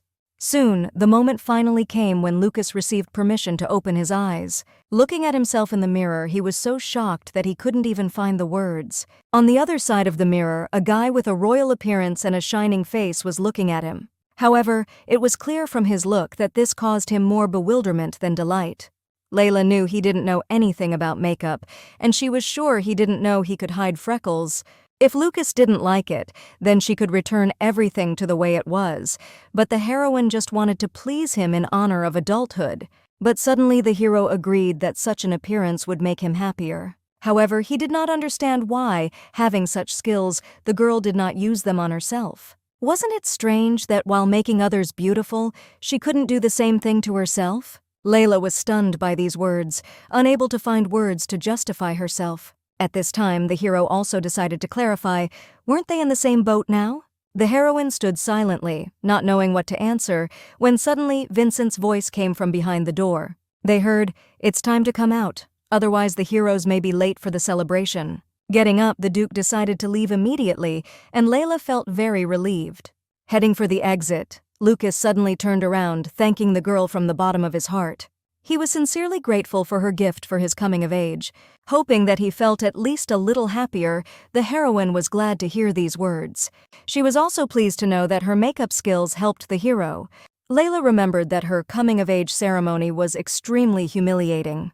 Therefore, she wanted Lucas to leave only positive memories of this day. All the way in the carriage, the Duke sat with his nose buried in the book and read it with interest. Later, looking out the window, he saw rich streets and beautiful panoramas of the city. It could only mean that they seemed to have already arrived in the capital. A little more, and they would go straight to the imperial palace. The girl remembered that now the 20th anniversary ceremony begins, as in the original story. In the original plot, it was after this that the days of Layla's hell began. However, now, the heroine was determined that she would certainly be able to escape from the clutches of Henry. After going to the palace, Layla went to the living room belonging to the Montefeltro family. Sitting there, waiting for the Duke, she didn't understand how she could have made such a mistake. Though she managed to dodge Lucas's question, it was only thanks to the butler. After all, otherwise, she would have to admit that she is the main character of this novel, who deliberately disfigures herself. Surely the Duke thought she was crazy after these words, but in any case, everything worked out. Although no matter how you slice it, it was really a very stupid mistake on her part. Suddenly, cries were heard from the corridor that the daughter of Count Pinatelli would become the Countess of Montefeltro right now. Seeing the door to the living room begin to open, Layla was stunned by what was happening. Entering her, Charlotte found it very interesting to see the story that the ugly Baroness and the ugly Duke live happily ever after in the north. The heroine looked in bewilderment at the lady who unceremoniously slandered her husband. Looking at the girl haughtily, Charlotte was defiantly surprised that there was someone else here besides her. At this point, a servant tried to explain to Lady Pinatelli that this was a drawing room only for the Duke of Montefeltro's family. However, it was the largest living room and, in Charlotte's opinion, it should have belonged only to her. Hearing this, the heroine decided to clarify that it seemed to the lady that she misunderstood something. Standing up abruptly, Layla was firmly convinced that the Duke was not an ugly man at all. Looking at Charlotte, the girl realized that she had already dealt with this person. After all, apart from her personality, even in her appearance, this lady was very much reminiscent of Jin Yu-ra. Lady Pinatelli was surprised that the ugly Baroness decided to protect her future husband. Looking at the girl with mockery, she could not believe that they really fell in love with each other. Maintaining decorum, Layla noticed that a person who entered here without permission had no right to talk to her like that. Charlotte was shocked that this girl, having married an ugly duke, suddenly felt power over others. She knew well that the true strength of the Basium Empire was in beauty.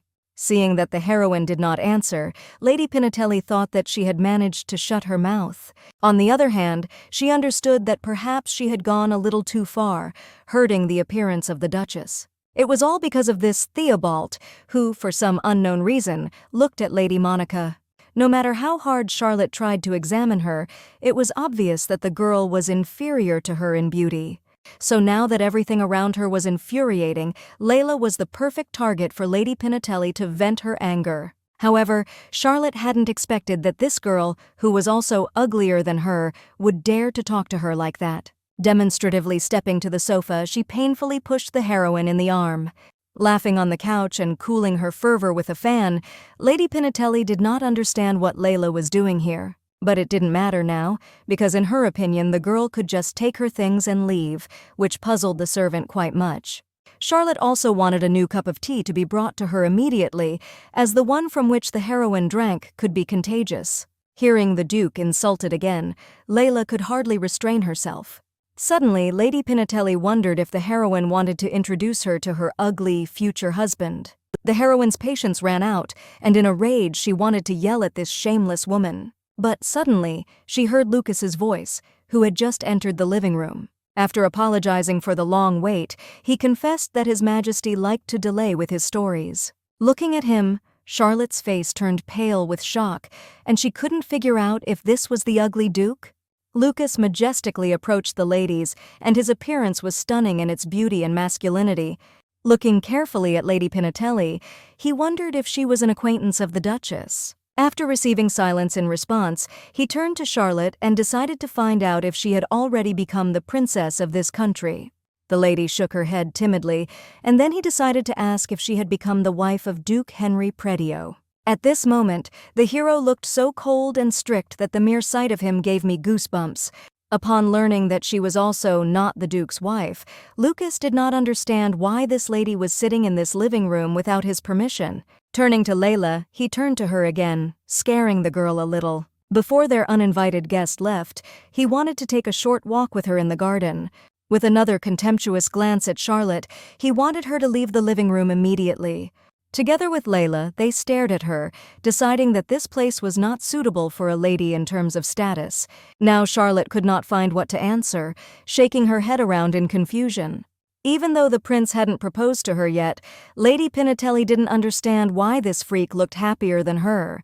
Meanwhile, Layla and Lucas were calmly leaving, holding hands and looking at each other with a smile. With her fists clenched in rage, Charlotte decided not to give up and to take revenge on them. After a while, Theobald was sitting in his office working on documents when he was distracted. When the prince heard that Lady Pinatelli had come to see him, he was extremely puzzled. To her regret, Theobald knew that she had cheated on him with Henry and Alfonso, and as soon as one of them finds a new passion, Charlotte immediately runs to him. According to the servant, she came with a complaint that the Duke of Montefeltro and Lady Leila Eleste had moved into the first living room. From this, the prince concluded that the rumor that Lucas had proposed to this ugly lady turned out to be true. Since this is the Duke's coming-of-age ceremony, it will probably be very funny, because they were the ugliest couple in society. Smiling, Theobald was already impatient to see this incredible show. Gathered in the palace, all the guests did nothing but discuss the appearance of the Duke of Montefeltro, which was rumored to be ugly. In addition, many were shocked that that terrible baroness married him. Meanwhile, Lucas and Layla finally entered the banquet hall, all eyes fixed on them. Smiling sweetly at each other, they slowly walked towards the guests, confusing them. All the ladies around were shocked, not understanding if this was really the ugly Duke. To everyone's surprise, he turned out to be much more beautiful than this baroness, and in general, very attractive. Some of the ladies began to sigh languidly as Lucas's gaze caught a glimpse of them. After examining the crowd, the Duke came to the conclusion that makeup really works wonders, which he shared with the heroine. He wondered how she felt, because it was obvious that her skills helped perfectly. But to his surprise, the girl did not answer, walking silently with him. At this moment, Layla felt as if she had become a stone statue. Lucas knew that she had been incredibly kind to Michael all along. In addition, the girl began to show her character very rudely to others. And in the end, I also put on makeup because of anxiety, deciding to support it in this way. So now he wondered where that timid lady had gone. Suddenly, 3 people approached the heroes, joyfully greeting them. They turned out to be Alfonso Louvenier and Duke Henry, between whom Charlotte stood and made eyes at Lucas. The hero was very surprised that these 3 greeted them so politely. With a completely calm expression on his face, the Duke of Montefeltro was also glad to meet them. Alfonso, Heinrich, and Lady Pinatelli looked at him hopefully, hoping to hear something more. But with a calm sigh and a thought that they had seen Duke Predio for so long, Lucas threw them into a stupor. After that, he turned around without emotion and began to leave with Layla, leaving the others behind. In fact, the hero just didn't want to accept congratulations from that arrogant and annoying lady. At this moment, Charlotte was beside herself with rage as she made an effort and smiled at him, and he just ignored him. The Duke and the Marquis also considered him a bore, since he not only ignored them, but also did not really introduce himself. Stepping away from them, Lady Pinatelli stared furiously at the departing couple. At this point, the heroine wondered why Lucas treated these gentlemen this way. Taking her hand, the Duke decided that the girl should not worry about this, because he did not care about anyone but the Emperor. And also, he wanted the heroine to finally understand that she was his Duchess of Montefeltro. At that moment, the banquet hall announced the arrival of His Highness, Prince Theobald and Lady Est of Monaco. The crown prince slowly entered the hall, accompanied by a lovely girl with emerald hair. They smiled sweetly at each other, solemnly greeted the gathered guests. Suddenly, the prince saw Lucas ahead of him and his fiancée, who looked very dejected. She was shocked that Theobald had found another victim so quickly. Immediately afterward, the servant announced the arrival of His Majesty the Emperor and Empress. The ruler reminded the guests that today's banquet was started in honor of the celebration of the coming-of-age ceremony. Therefore, he wanted the birthday people to come up to him when they heard their name. The first in line was Duke Lucas Hugh Montefeltre, who had to take a step forward. Looking at Layla, the hero thought that she must still be nervous. But the girl calmly let go of his hand, wanting Lucas to proceed forward.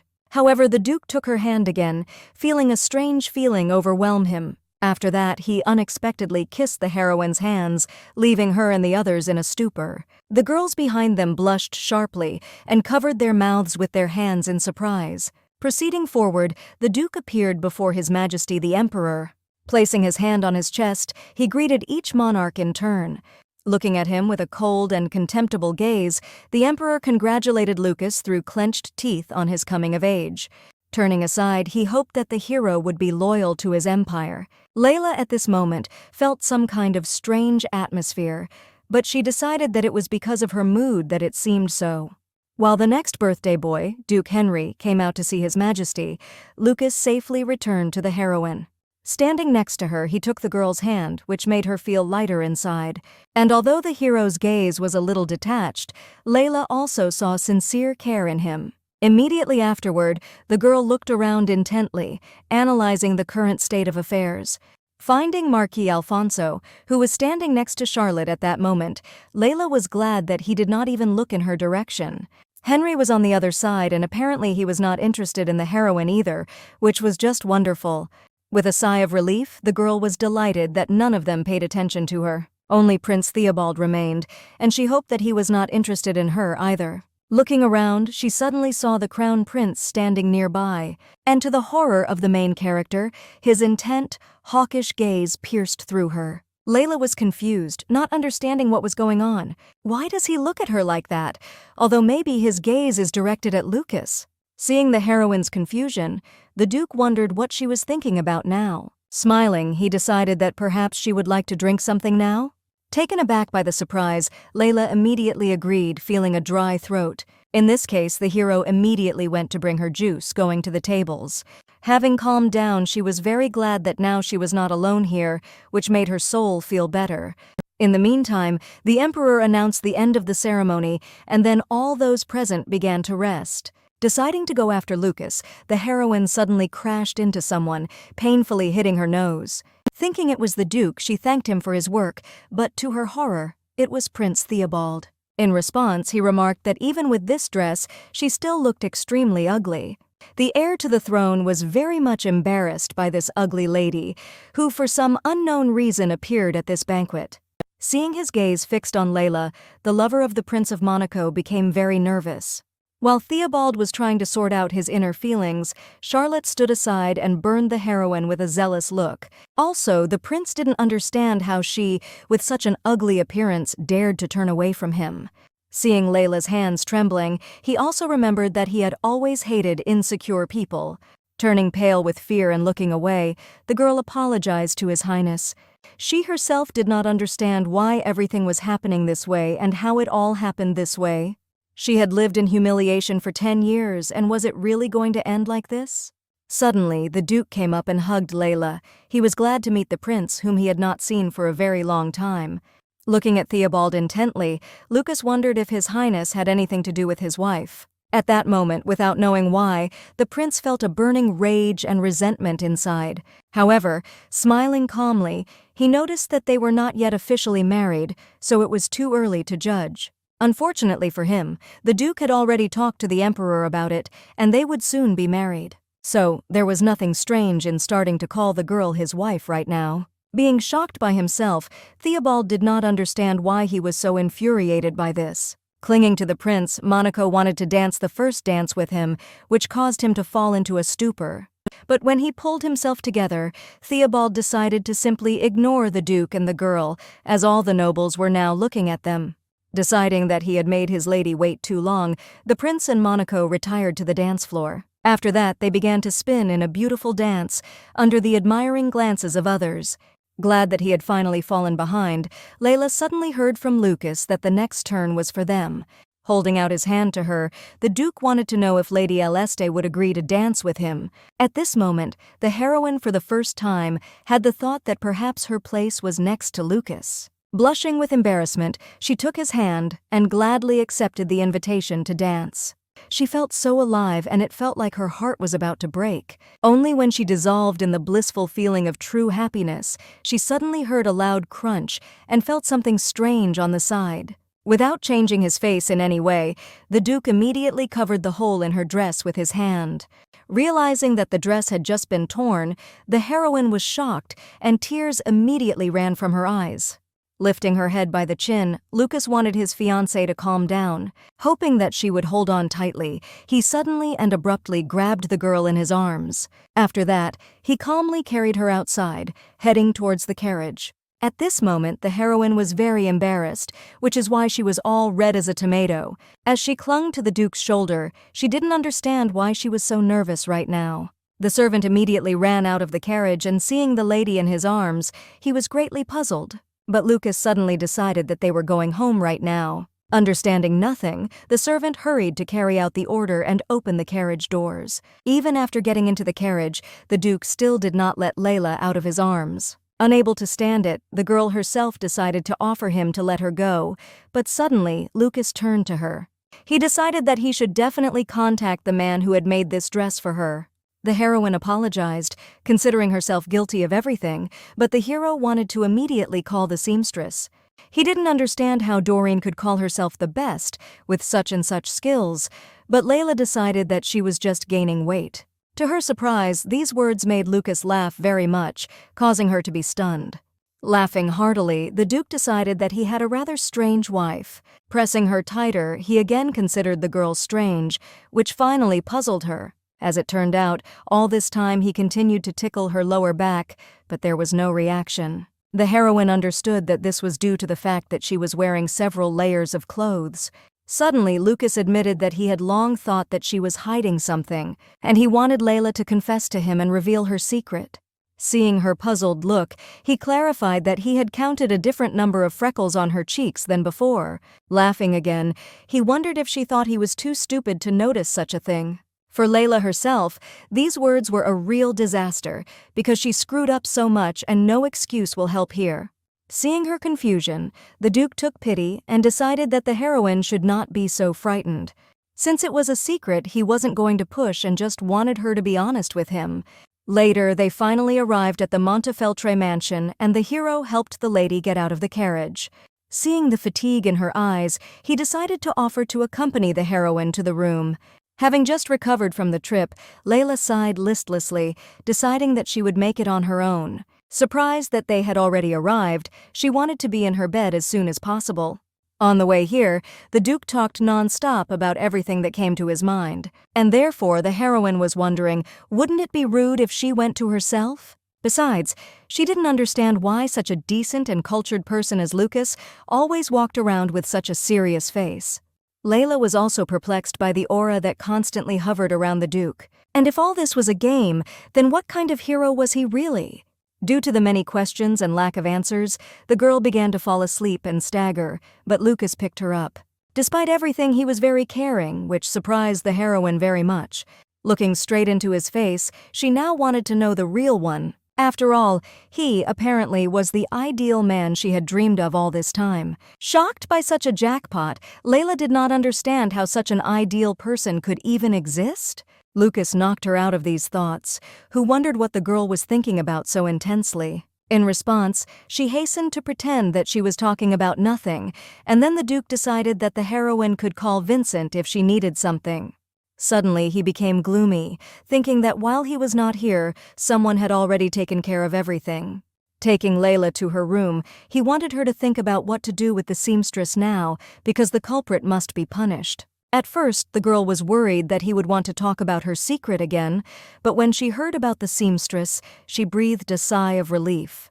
Deciding that she could calm down, she wished Lucas a good rest before leaving for the room.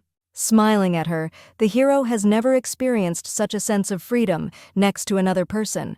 All this time, due to his ugliness, people around him taunted him, but Lucas did not have the courage to fight back. However, at the coming-of-age ceremony, he did not feel constrained or insecure at all. On the contrary, next to her, he had fun and felt free. He had such a feeling for the first time in his life, but now there was no time to indulge in his feelings. Walking to the guest room, he realized that it seemed that there were intruders in his mansion. Opening the door abruptly, he wondered how this woman had dared to enter the Duke's house in his absence. Smiling at him, the former Duchess Anna thought that it was indecent of him to enter without knocking. Besides, did she need permission to see her own son, who was sitting next to her at that moment? The woman was shocked that a girl who had not even officially become a duchess was placed in her room. Therefore, she wanted the current duke to evict her from this room immediately. Upon hearing that she was still the duchess of this mansion, albeit with no inheritance rights, Lucas was furious. First of all, he remembered that it was time for Michael to do his homework and sent him there. Anna was outraged by this behavior, believing that since she was still the mother of the future duke, he did not dare to talk like that.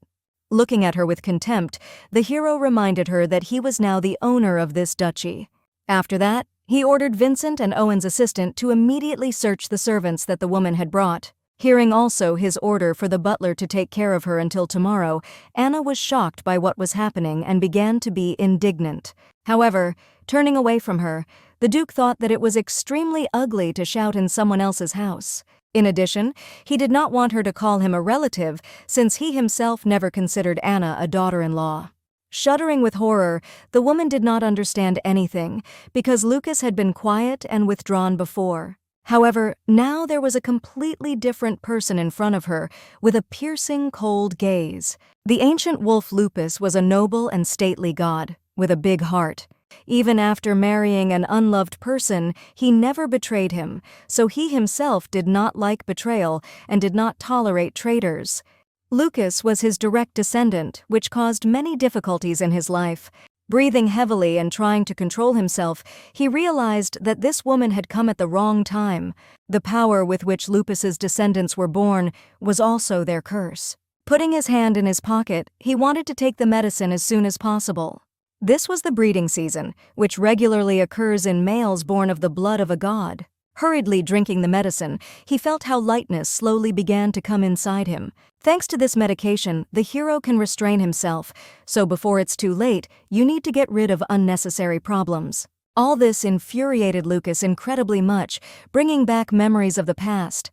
He was on his knees and in tears asked for forgiveness from his mother, who considered him a real monster. It was contempt and hatred, which the hero could not even resist.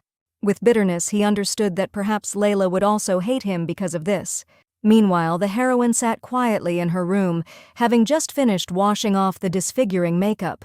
She was very pleased that whatever the case, the coming-of-age ceremony went well.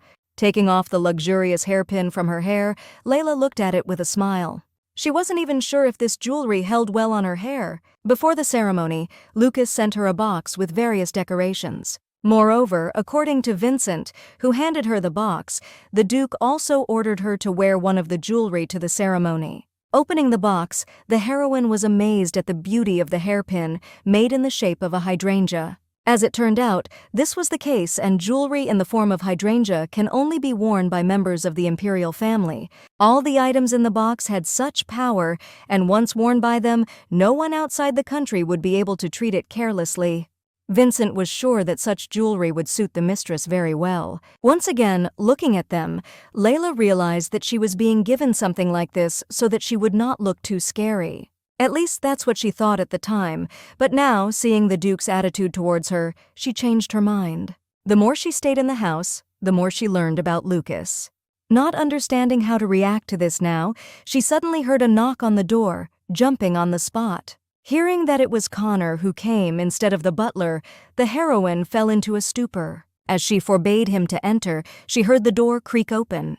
Taken aback by such impudence, Layla began to hurriedly wield cosmetics, trying to quickly do something. A few seconds later, she ran furiously to the door. She did not understand who gave them the right to open it. Looking down on her, the servant brought maids to her instead of the butler, from whom she had to choose someone. Hearing from him also that time was short and she needed to hurry, the heroine was taken aback by such audacity. Ordering Connor to bring them tea and sweets, she invited the girls to her room. As she sat down on the couch, Layla realized that she had grown so accustomed to Vincent that she felt a little uncomfortable. Potential maids lined up in front of her and the heroine looked at them carefully. She was surprised that maids were brought to her who couldn't even look at her. The girl was already allergic to such a disgusting attitude, which made her indignant. First of all, Layla ordered the girls to take turns talking about their abilities. Reluctantly, the maids admitted that they either did not know how to do anything or did something very simple. Suddenly, Connor appeared and brought a tray of tea, looking happily at the maids. He had hoped that the lady had already chosen her maid in the meantime, but to his surprise, this was not the case. Hearing that she did not like everything, and she could not decide, the servant came to a stupor. The heroine also decided to clarify that maybe she should choose a separate butler, after which the hero was finally horrified. She suddenly had an idea, and remembering the Duke's recent words, she decided to proceed with it immediately. A couple of hours later, the last of the maids presented the mistress with a special protective cream of her family. It was made by their family alchemist, and if you apply the cream before going to bed, then in the morning the skin will glow. Seeing how Layla began to apply the cream to her hand, the girl trembled with excitement. Hearing that she had passed the test, the maid lit up with joy. Now only Connor remained of all of them, and the heroine looked at him with a malevolent grin. The girl was very happy to congratulate him on his appointment as a personal servant. All the other maids were glad to be free and thanked the mistress, congratulating Connor at the same time. About 2 hours before, Layla had decided to play the same game with him. Indignantly snorting at this, the servant decided that they did not have time to entertain the mistress now. But suddenly, the heroine announced the first round and decided that the one who would be the first to bring her water was unlikely to be suitable for the role of a servant. While everyone else was shocked by what they heard, one of the girls came to her senses and ran like lightning to fill her glass with water. Meanwhile, having thus sent the most attentive one, the heroine continued to conduct an elimination game, giving different tasks. One of the rounds was that the most flexible of them would definitely not take the place of her personal servant. Connor decided that he could bend as he pleased, but to his horror, another maid showed a real masterclass in flexibility. Layla enjoyed the game until the last round, in which she decided that the one who gave something valuable to her would not become a servant. Thus, she got herself high-quality modern cosmetics with a very dense texture. As a result, only Connor remained in the elimination game, who became the heroine's personal servant. This man was clearly familiar with life in society, and initially he was its goal. Realizing that he would soon run away on his own, Layla was glad that there was one less problem. Wanting to wash herself and lie down as soon as possible, she soon plopped down on the bed. As it turned out, making decisions was a very tedious task for her, but quite refreshing. In addition, most of all, the heroine liked the fact that the ceremony of the Duke's coming of age took place without incident. Meanwhile, Anna sat on the couch, surrounded by her faithful maids, and did not understand why the young master had changed so much. The woman was frightened by such changes in him, because before that, Lucas did not care if she would come and where Michael was. Suddenly, it dawned on Anna that the only incident during this time was the arrival of an ugly lady, which meant that she needed to meet her. The next morning, when Layla went to the dining room, she amazed the maids with her appearance. Rejoicing at their reaction, the heroine demonstrated the real skill of a professional makeup artist. She couldn't suddenly become a different person, so she decided to return to her true appearance gradually. As she entered the dining room, she greeted the Duke and the young master happily. However, to the girl's surprise, Lucas was absent, and in addition to Michael's puzzled face, she was greeted by Anna's haughty gaze. The woman returned the greeting with a smile, introducing herself to Layla. Hearing her name, the heroine realized that this woman was Michael's biological mother, and besides, she is the one who abandoned her son because of the contemptuous looks of others. Layla also introduced herself to Madame, after which she safely proceeded to the table. When she sat down on the chair with a smile, it felt as if lightning flashed between her and Anna. Confused and at the same time happy to see the heroine, Michael accidentally called her ugly out loud. At this moment, all eyes were fixed on him, causing the boy to be dismayed. His mother decided that it was wrong on his part, because if you want to point out an unbeautiful person, you need to do it with dignity. Careless ridicule is also considered obscene, and does Michael really want to become a laughingstock? Raising her voice, she decided that ugly people should be careful in their expressions and intonations. Despairing, the boy drooped his appearance and humbly asked for forgiveness. However, Layla believed that everything was fine because they were all family. The heroine was not going to get angry or mock the child when he was having fun. Anna considered these words very arrogant. After all, she and the Duke were not even married yet. In addition, she was the mother of this child and did not understand by what right the girl decided to intervene. Did Layla, in her absence, teach the future Duke such things? Then, if the boy is not respected in society, will the heroine be able to take responsibility? In response, Layla decided to clarify why Anna fed the young master cucumbers and applied them to his face.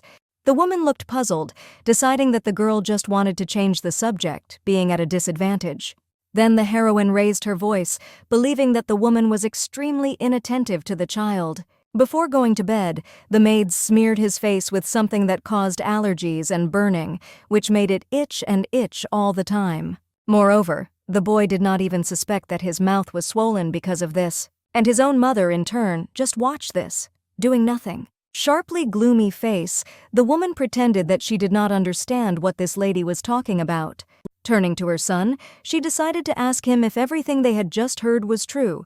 Lowering his eyes, the boy agreed with the words of the heroine that his face was really very itchy. Looking worried, Anna grabbed him by the shoulders, not understanding why he hadn't said anything before. Lucas appeared, remembering that Michael had not been silent, but the woman's men had ignored his pleas. With that, he also turned to Chelsea and Rosa, not understanding why Anna had brought the dismissed maids here. To the woman's horror, hearing his order to lead them out, the other servants twisted the girls and dragged them to the exit. The hero also wanted the woman to leave this mansion by dawn, which made her turn pale. After all, not exhibiting it right now was the last straw of his manners. Completely confused by the horror that seized her, Anna pretended that she had just come to see her son. Suddenly, Michael turned to her, causing a smile to appear on the woman's face. But the boy confidently stated that Layla was not and had never been ugly. Shocked by what she heard from the child's lips, she jumped back, knocking over her chair. Anna tried to justify her actions, but in the Duke's opinion, it was enough. Apparently, the woman was no longer able to observe table etiquette, and she had to leave so as not to frighten the child. After Anna was exposed, she returned to her room, although apparently she wanted to say a lot. After a brief glance at Michael, she walked out without saying a word. During the meal, the boy was very serious, and later, the heroine decided to apologize for saying things without thinking about his feelings. However, Michael wondered if she really thought he was still a child who didn't understand anything. He was going to go into the garden and look at the hydrangeas, and if the girl wanted to, she could go with him. Gladly accepting the invitations, Layla was glad that her fears about his emotional state turned out to be false. Later, sitting at tea, it seemed to the boy that she looked a little different today. Then the girl admitted that she just decided to gather courage, just like the young master. Michael was very surprised by her words, but the heroine seriously considered him very brave. After all, he studied and played sports every day, so despite his youth, his busyness was already like that of a real baron. Embarrassed by her words, Michael decided to clarify whether Layla knew why her uncle had suddenly fallen ill. Remembering that after seeing Anna off, he also went to rest, the heroine also did not know anything. However, Lucas was really pale, and according to him, he was just a little unwell. Deciding that the boy should not worry about this, she planned to visit the Duke the next day. Suddenly, Michael decided that he would like to have eyes as green as his uncle's or blue as Layla's. He did not like his bright pink eyes, which, in his opinion, looked very pathetic. However, the heroine realized that the essence of this problem lay in the fact that he received his eyes from his mother, who had the same ones. Michael did not want to face this, and he did not like pink and similar colors at all. Abruptly appearing in front of him, the heroine thought that she really liked his eyes. She also remembered how the Baron once put on a pink shirt that suited him perfectly. Therefore, Layla decided that Michael should definitely try on something like this. Greatly embarrassed, he looked away and agreed to do so one day. After that, he suddenly decided to find out how the freak kept changing her face, and was she really a witch? Shocked that he called her that again, Layla decided to ask if he liked her current face. When she received a positive response, she was surprised at the seriousness with which Michael gave it. He decided to go home to read and go to bed, after which the heroine decided that they could go together. For a while, the boy, silently, stood and stared at her, as if he was searching for words. Then, grabbing Layla and dragging her with him, he decided that he could go alone, but the girl did not even have a personal servant. That same night, the heroine could not fall asleep and decided to go for a walk. Walking through the mansion grounds, she accidentally stumbled upon a place she had never been to, and where, judging by the scattered mops, cleaning was taking place. In the last span of time, so much had happened that Layla couldn't even sleep peacefully because of these thoughts. Although maybe it's all about the fact that she just slept properly during the day. Passing further, the girl saw a tall tree ahead, with very beautiful foliage. Not only was it incredibly beautiful, but it also emitted a pleasant aroma. Realizing that she did not know the way at all, Layla decided that she really should get a personal servant. Suddenly, she heard the scream of a girl who thought someone was a stupid girl. Not understanding anything and continuing to hear screams, the heroine headed in that direction. Looking out from behind a tree, she saw 3 maids surrounding a colleague sitting on the ground. As it turned out, the girls wanted to make the poor guy clean here alone, since she looked somewhat like an ugly duchess. But the maid sitting on the ground demanded that they observe subordination, because Layla was their mistress. Continuing to listen to such swearing, the heroine could not stand it and decided to intervene. Jumping out abruptly and wanting to know what the noise was, she scared all the girls into screaming. Shocked by their screams, Layla wondered what the young ladies were doing here instead of working.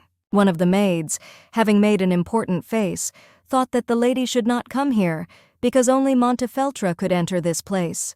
Smiling, the heroine wondered who would punish violators of this rule. The girls hurried to clarify that the Duke would punish, and besides, she should not have wandered around like this because she had to live up to the status. Laughing, Layla also decided to clarify whether Lucas would really punish his beloved. But if they wanted to talk about it so much, they could look at the front door, which was wide open, while they were idle.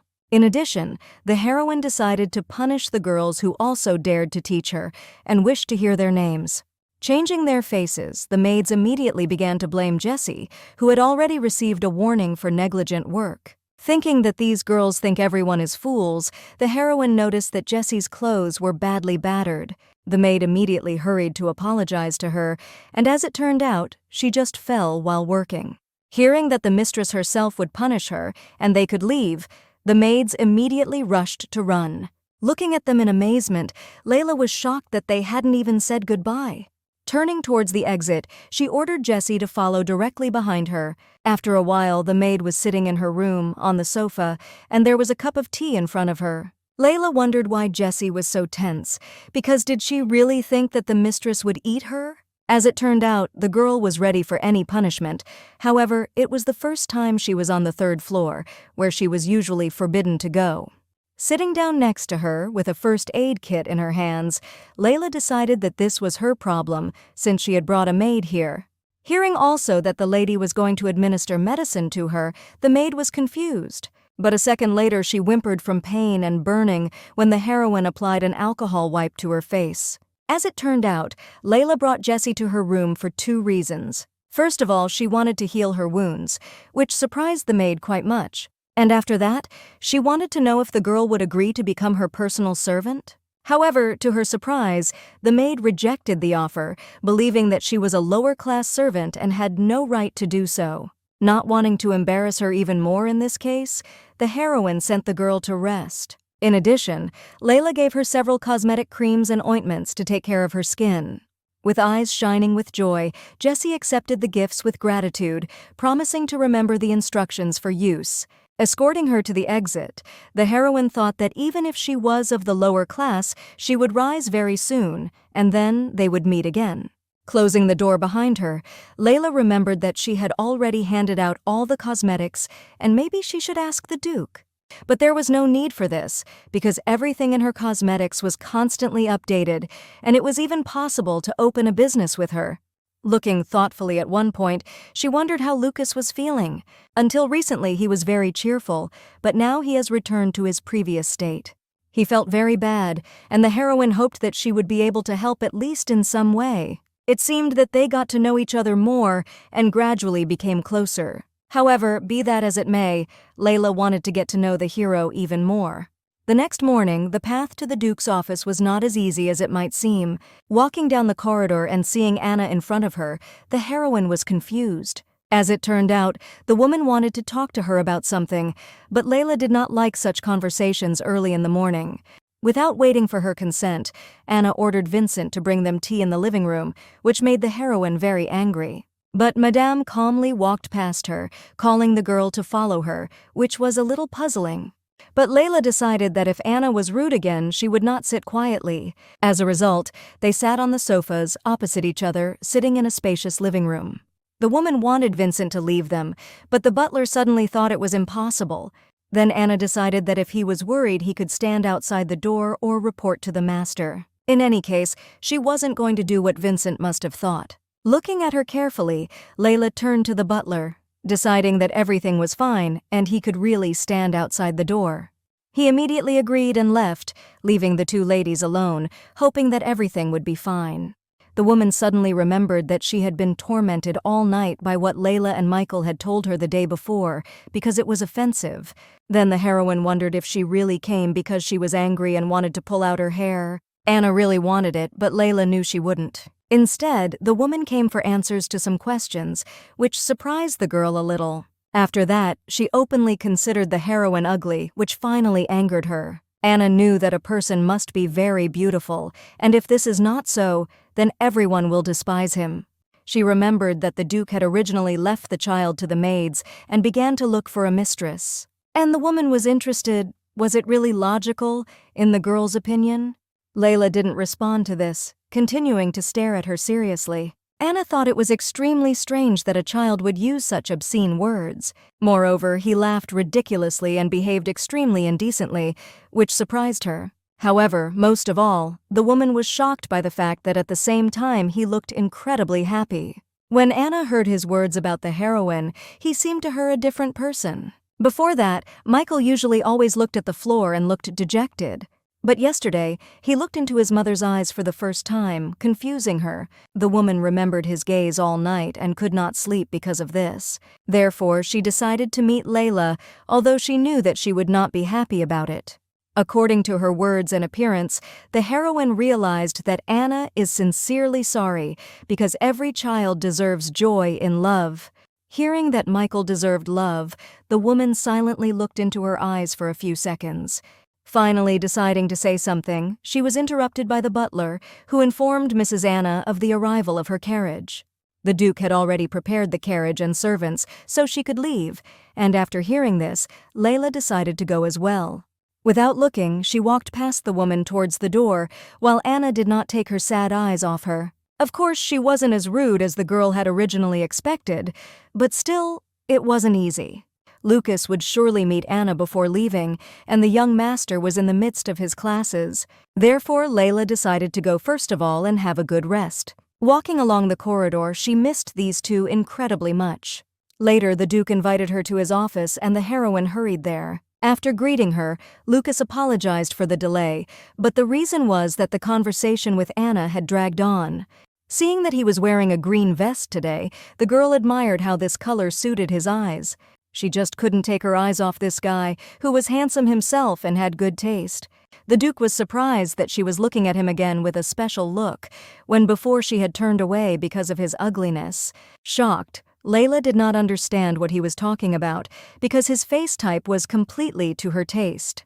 The hero laughed, which puzzled the girl a little because she was telling the truth. However, Lucas couldn't help laughing, since it was the first time he'd heard such a thing. In addition, he wondered if it was because of such unusual tastes that she walked around with such makeup.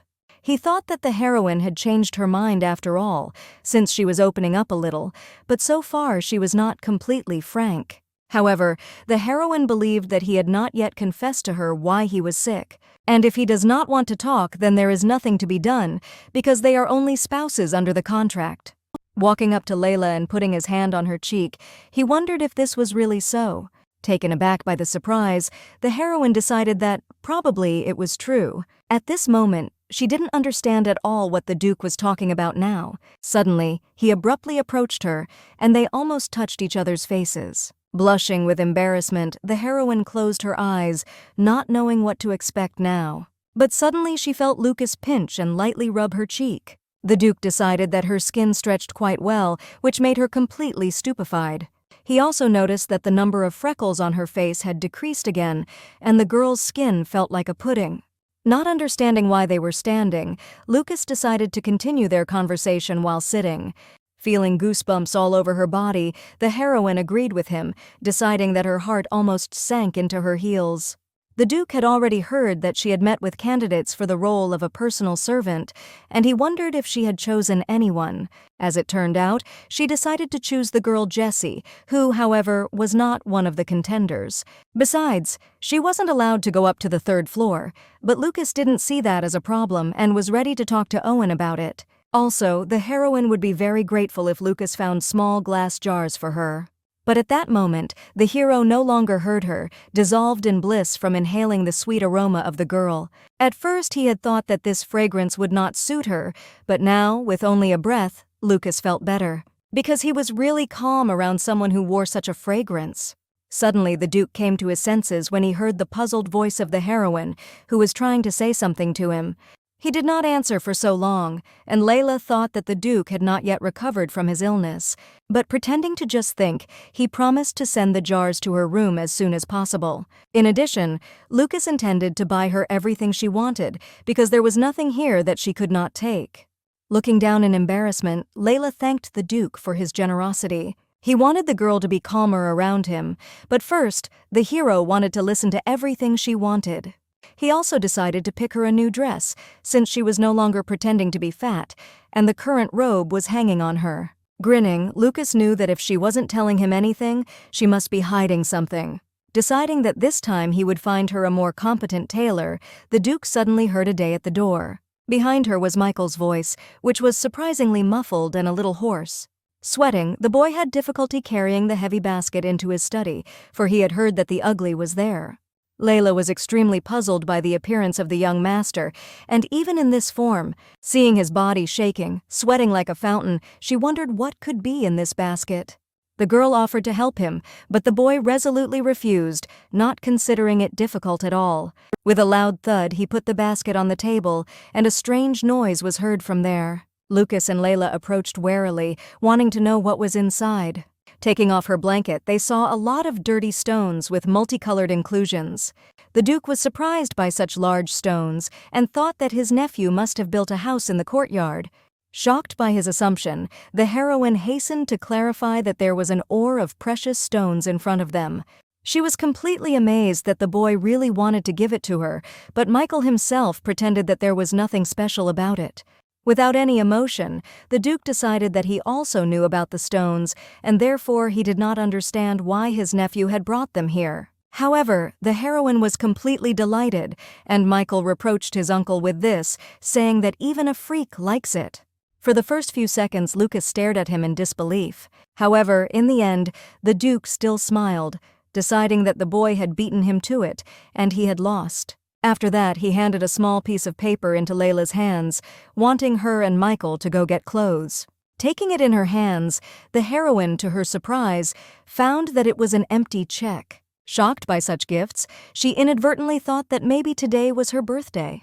Smiling, Lucas wanted her to let him know when he would be. Deciding that it was not too late, they should hurry, the hero began to push the heroine and her nephew out the door. Layla was surprised that only they would go because wouldn't the Duke keep them company? But Lucas pretended that there was too much work and it was impossible to find time for it. He decided that next time they would go together, and now they would tell him everything when they returned. Layla was glad to hear that next time they would go together and wanted to say goodbye to the hero. However, without letting her finish, he abruptly slammed the door in her face, leaving the girl in a stupor. Finally alone, Lucas struggled to catch his breath. Blushing with embarrassment, he surprised himself by being jealous of the heroine for the child. On this day, Layla could not see the hero at dinner, and the next day, due to departure, he did not show up for breakfast. The heroine did not leave the anxious feeling that she had said something wrong. Walking with her around the city, Michael wondered what the freak was thinking about, and the girl admitted that about yesterday's image of the Duke. The boy hoped that she would not be offended by her uncle who did not go with them. In response, she decided that since the Duke could not go, it was worth at least buying him a gift. Entering the atelier with Michael, Layla remembered that last time they did not like their clothes well. However, in the boy's opinion, this atelier was different because the local hostess did not get along with the owner of that workshop. Not understanding why the cabin was so empty, the boy suddenly saw the hostess. Hurrying to them, the woman apologized for her delay, specifying that she was engaged in preparation. Layla didn't understand how it was possible to be late if they hadn't even made an appointment in advance. The heroine also noted that the hostess behaved ill-mannered in front of the young master, but at the same time apologized. Turning to a boy named Lupus, the woman wanted them to pass and sit down. Joyfully looking around the characters, she decided that such people could be admired to death. Her words and actions shocked Layla, and the heroine considered her extremely strange.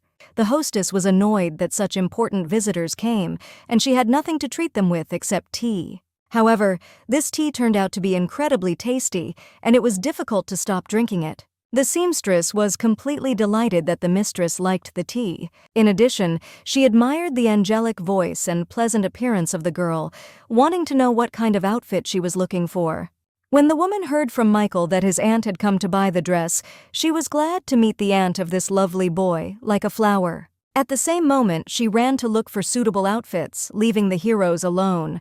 Most of all, the heroine was surprised that her flattering compliments did not sound at all played. Meanwhile, Michael was trembling all over and did not understand what kind of person she was at all. After all, how could she consider him a flower, and why flatter him so much? Hearing from him that she was clearly hiding something, the heroine involuntarily smiled. She herself thought this lady was sincere. Besides, apparently not only Layla likes the boy's eyes. Embarrassed, he decided that she was just calming him down or saying so because she was too kind. However, the girl hastened to assure him that her emotions were the most sincere. She believed that they had chosen a good place. However, it was difficult for the heroine to get used to the manner of speech of the hostess. At this time, the woman had just returned, apologizing for interrupting the cooing of two birds. Having brought many dresses hanging on a hanger, she was happy to report that they were all handmade, made by herself. At first, Layla considered the way of showing on a hanger modern and convenient, but then she thought that perhaps the woman simply did not have a staff. First of all, Madame introduced herself by the name of Kate B. Michelle, specifying that she makes the best outfits in the world. Looking at her, the heroine could not stop smiling, deciding that she had not felt so calm for a long time. Although everyone in society was obsessed with aristocrats, everyone Layla met, regardless of his position, tried to insult her. Since childhood, the girl grew up under the contemptuous glances of others. Of course, if you complain to Lucas about rude maids, he will surely punish them and kick them out. However, in this country, everyone was like that, and how can absolutely everyone be punished and expelled? After all, even if you get angry and take revenge, then at such moments it always becomes sad. Meanwhile, Kate showed the first dress that was made to be both beautiful and comfortable at the waist. Glad that there were still such good people, the heroine immediately expressed a desire to try on this outfit. The woman also offered her help with the fitting, but Layla decided to do it herself. Smiling, Kate admitted that she is always very excited when beautiful visitors like something from her collection.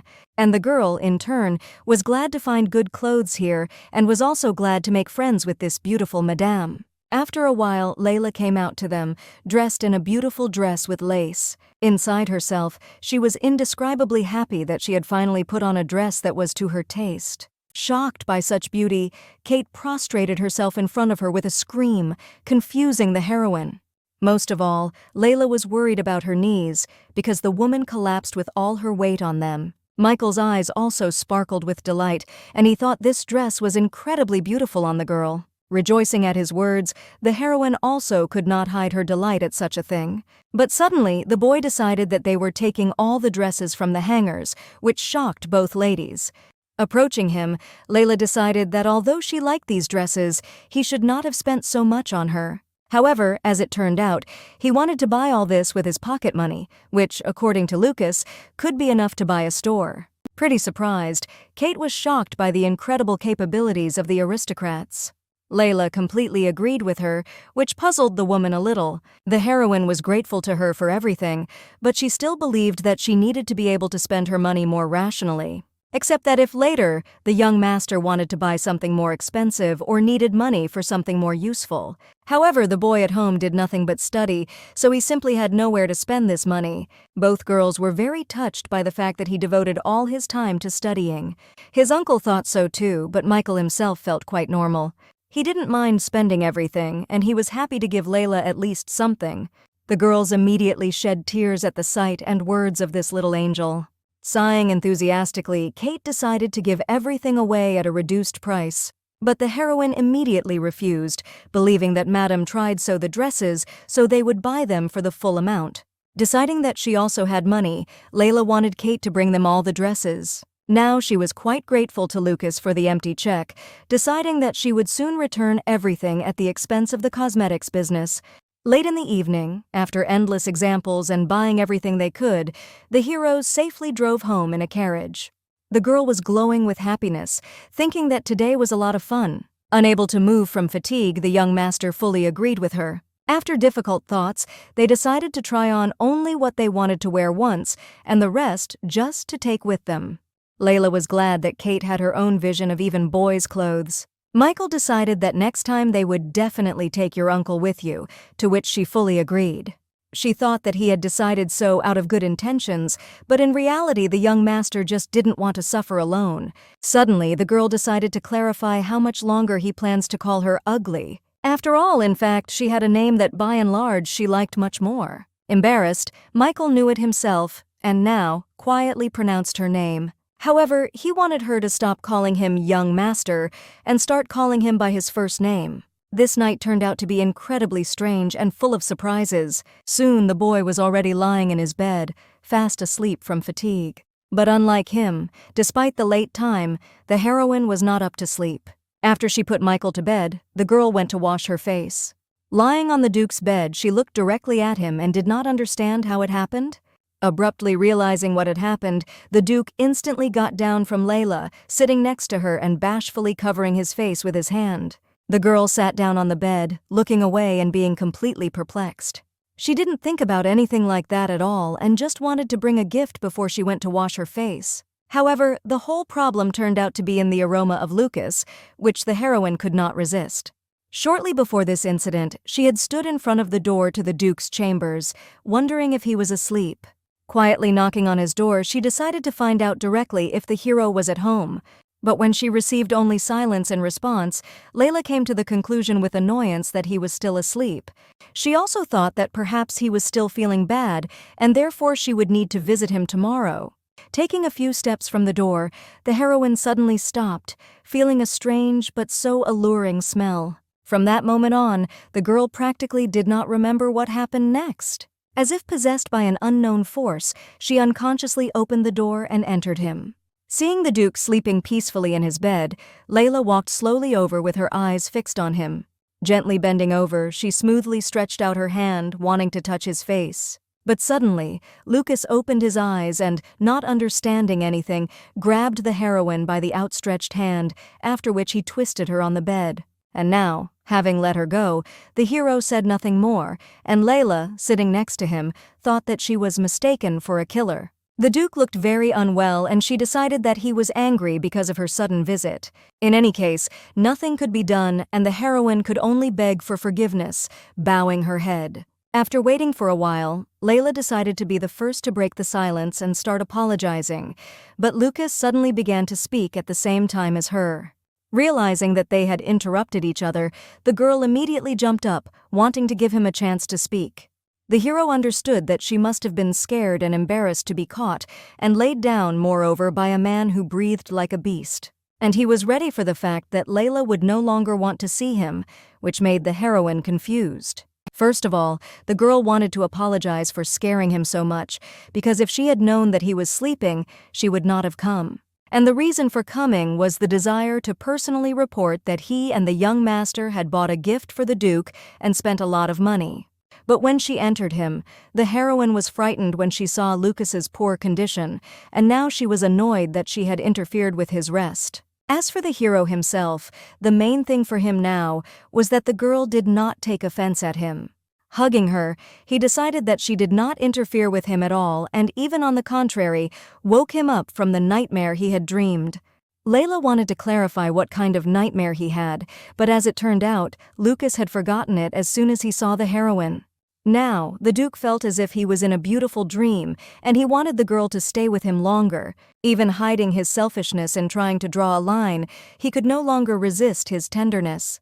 With a languid sigh, Layla decided to stay with him until the Duke fell asleep. At this point, the hero was perplexed by his behavior because he had never behaved like this, even as a child younger than Michael. Looking carefully into the heroine's eyes, he wondered if she would agree to stay with him for the night.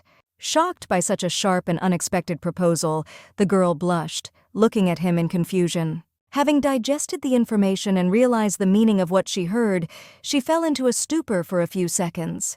In the end, they settled safely at opposite ends of the bed, and while the Duke lay quietly, Layla sat without closing her eyes. Suddenly, she decided to bring Lucas a cleanser to wash off her makeup. Jumping out of bed, she rushed to the door with lightning speed, confusing the hero. As he watched the door slam shut behind her, he remembered that he had to wash off his makeup before going to bed. Laughing affectionately, Lucas was once again convinced that he had a very unpredictable wife. At dawn the next day, a loud and frequent knock on the door instantly pulled the hero out of his sweet sleep. Yawning savagely, Layla didn't understand what was happening either, but the Duke decided to go and check it out for himself. Thinking that it was Vincent, Lucas was indignant, having already asked the butler not to wake him up at such an hour.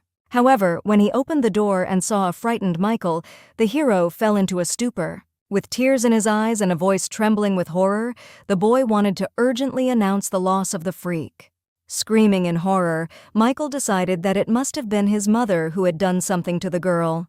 When he fell asleep, she was in the room, but when the boy woke up, she was no longer there, which meant that Layla had definitely been kidnapped. Overcoming his cries, the half-asleep Duke hoped that his nephew would give him something to explain. Suddenly, Layla jumped out from behind Lucas, causing him to flinch and rushing towards Michael. Seeing the boy's condition, she began to furiously shout at the Duke thinking that he was the one who brought the child to tears because of the early visit. Hugging Michael tightly, the heroine wanted him to stop crying because she would certainly scold this Duke. Chuckling at the absurdity of his position, Lucas thought that for the first time in a long time, he was in a good mood in the morning. However, now, as if he were the third odd one, he silently stood aside while Layla explained to the boy the reason for her absence. Of course, after all this, she had to apologize to the Duke a lot. Bowing to him 100 times a minute, Layla, in a long monologue, listed everything for which she asked for forgiveness. Feeling the ringing in his ears, Lucas decided that there was nothing wrong with the fact that he and his nephew had bought up the entire store and that he had fallen under the hot hand. The hero understood that all this was taking care of Michael, which made the girl experience remarkable relief. While talking to him, the heroine kept a blanket next to her face to hide the lack of makeup. Later, as she walked into her room, she decided that just calling a man and asking him to do something was so ducal. Returning to her room after a while, Layla heard a knock on the door and allowed the guest to enter. It turned out to be her new personal servant Jessie, who brought her mistress hot tea. The heroine immediately felt a delicate, sweet aroma, and as it turned out, the tea was with hibiscus and dry fruits. Layla decided that she would be bored with drinking tea alone, so Jessie could join her, to which the maid hesitantly agreed.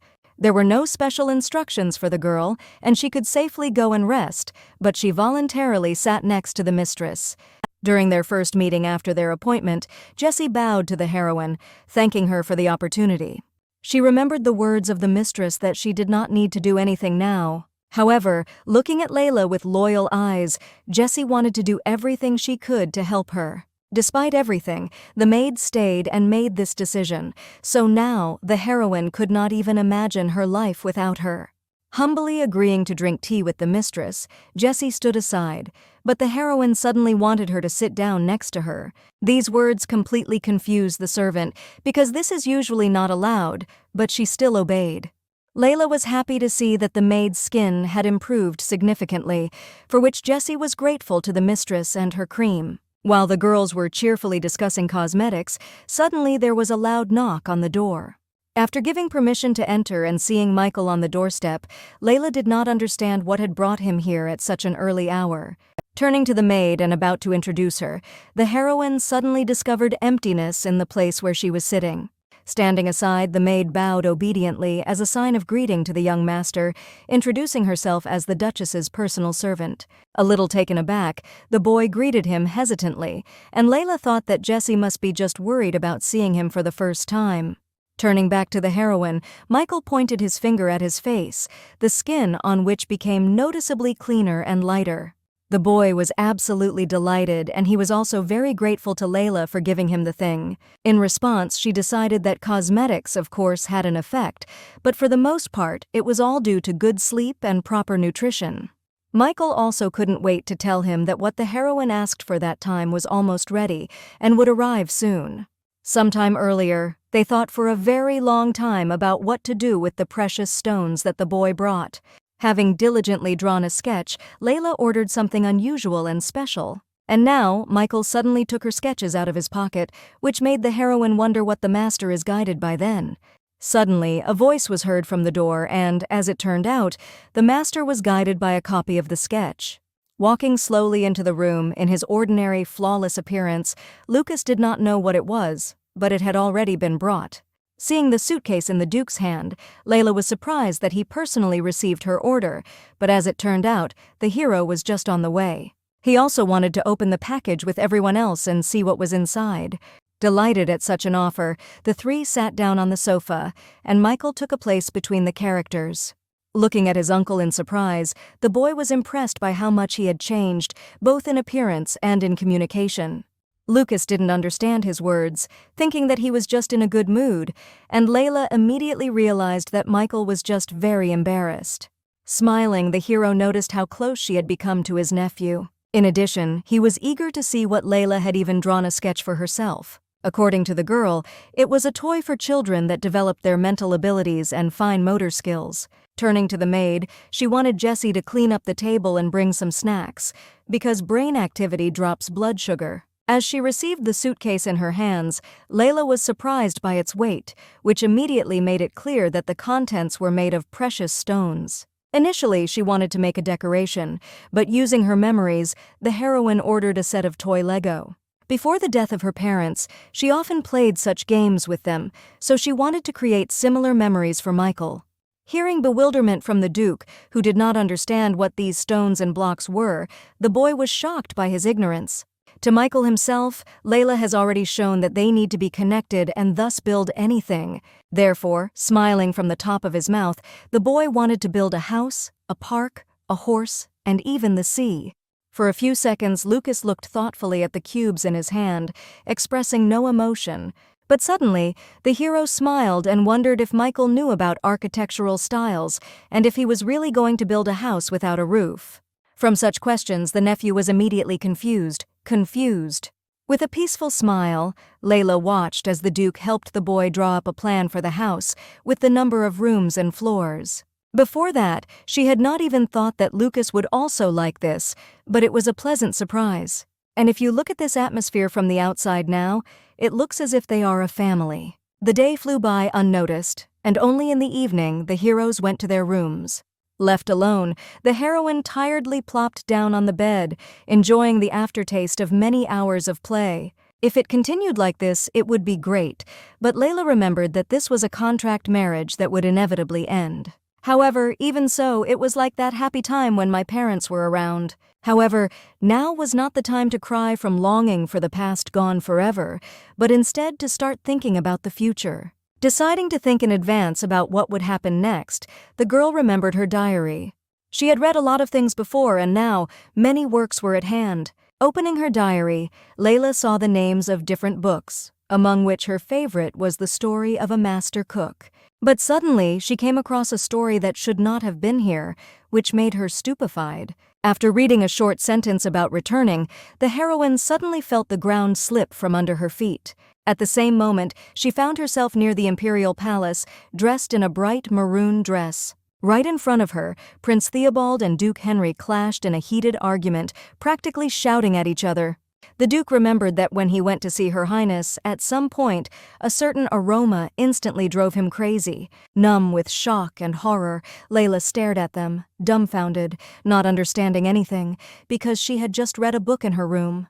Suddenly, both characters turned sharply to her, causing the girl's soul to instantly sink into her heels. Unconsciously turning around and starting to run away, she was sure that the coming-of-age ceremony was already over and avoided attention to herself. However, the heroine did not understand why then these two now look at her with such menacing looks. Rushing at full speed, everything swam in terror before Layla's eyes, and the girl suddenly found herself in some building. In the sunlit room, she saw the lifeless body of Layla El Este on the floor in front of her. In some places of the girl's body, pronounced traces of blood were visible. Completely mad with horror, the heroine's gaze was riveted on her dead body, and her mind was completely blurred. Suddenly, the familiar screams of someone desperately calling her name began to sound in her head. Opening her eyes abruptly, Layla saw Lucas above her, pale with fear. As it turned out, the hero came to the sounds of screaming, and he hoped that the heroine was fine. Fortunately, there were no signs of burglary, however. The girl turned blue with fear. Jumping sharply, she gripped the Duke tightly in her arms, sending him into a stupor. Feeling a strong tremor in her body, Lucas was confused, not understanding what could have happened. Layla gripped him tighter and tighter with every second, and the hero decided to clarify that everything was already fine and nothing had happened. Stroking her head, he found out that the girl was just having a nightmare. At this time, the heroine thought that the very aroma that had fascinated her the previous night, which had emanated from Lucas, was now gently soothing her. However, it was not only about the aroma, because when the hero was around, Layla became calmer. Meanwhile, seeing her tear-stained eyes, the Duke wondered how much longer she would shed tears. He decided to quickly run for the handkerchief, hoping that the girl would wait for him a little. Promising to return as soon as possible, Lucas left the room, followed by Layla's puzzled gaze. Being in complete confusion from what she saw, she did not understand what kind of dream it was. As soon as the Duke left, terrible memories immediately began to surface. The cold faces and glances of Duke Henry and Prince Theobald filled with sincere vanity. At the same time, before the eyes of the heroine was herself, killed in a cruel and inhuman way, lying in dust and desolation on the floor. And the creepiest thing was the feeling that this would really happen in the future. At that moment, Lucas returned to her room and approached the girl and gently took her chin. Gently holding her cheekbone, he began to gently wipe her eyes with a warm, damp cloth. And although Layla could not even imagine him crying, the Duke quite skillfully worked with a rag, as if not for the first time. Then she wondered if he also had nightmares at night. It turned out to be so, and the heroine could not even imagine what horrors he dreamed of. Lucas remembered that at the moment when Layla came to his room, he had a terrible dream.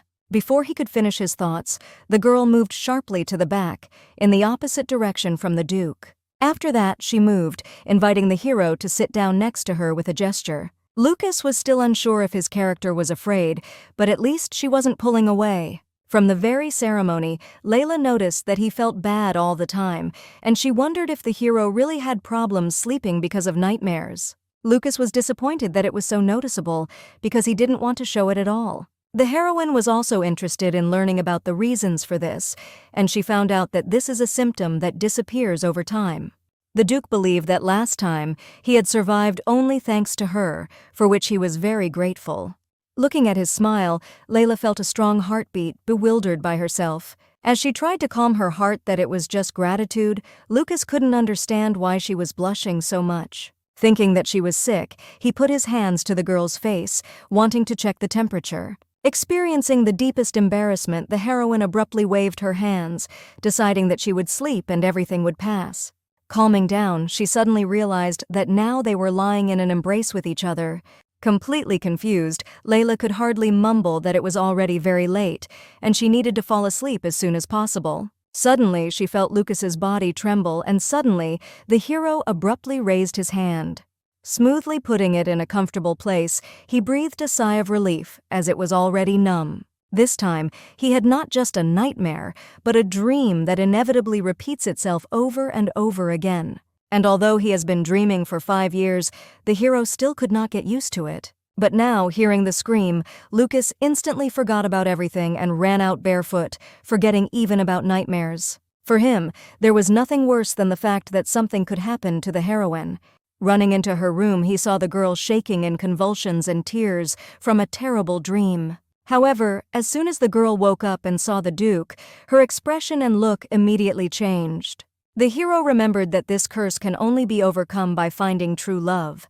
Therefore, he realized that Layla felt calmer at the sight of him, just as he felt calmer at the sight of her. Even the last time the heroine came to his room at night and the Duke did not jump on her, he felt relieved after he saw her.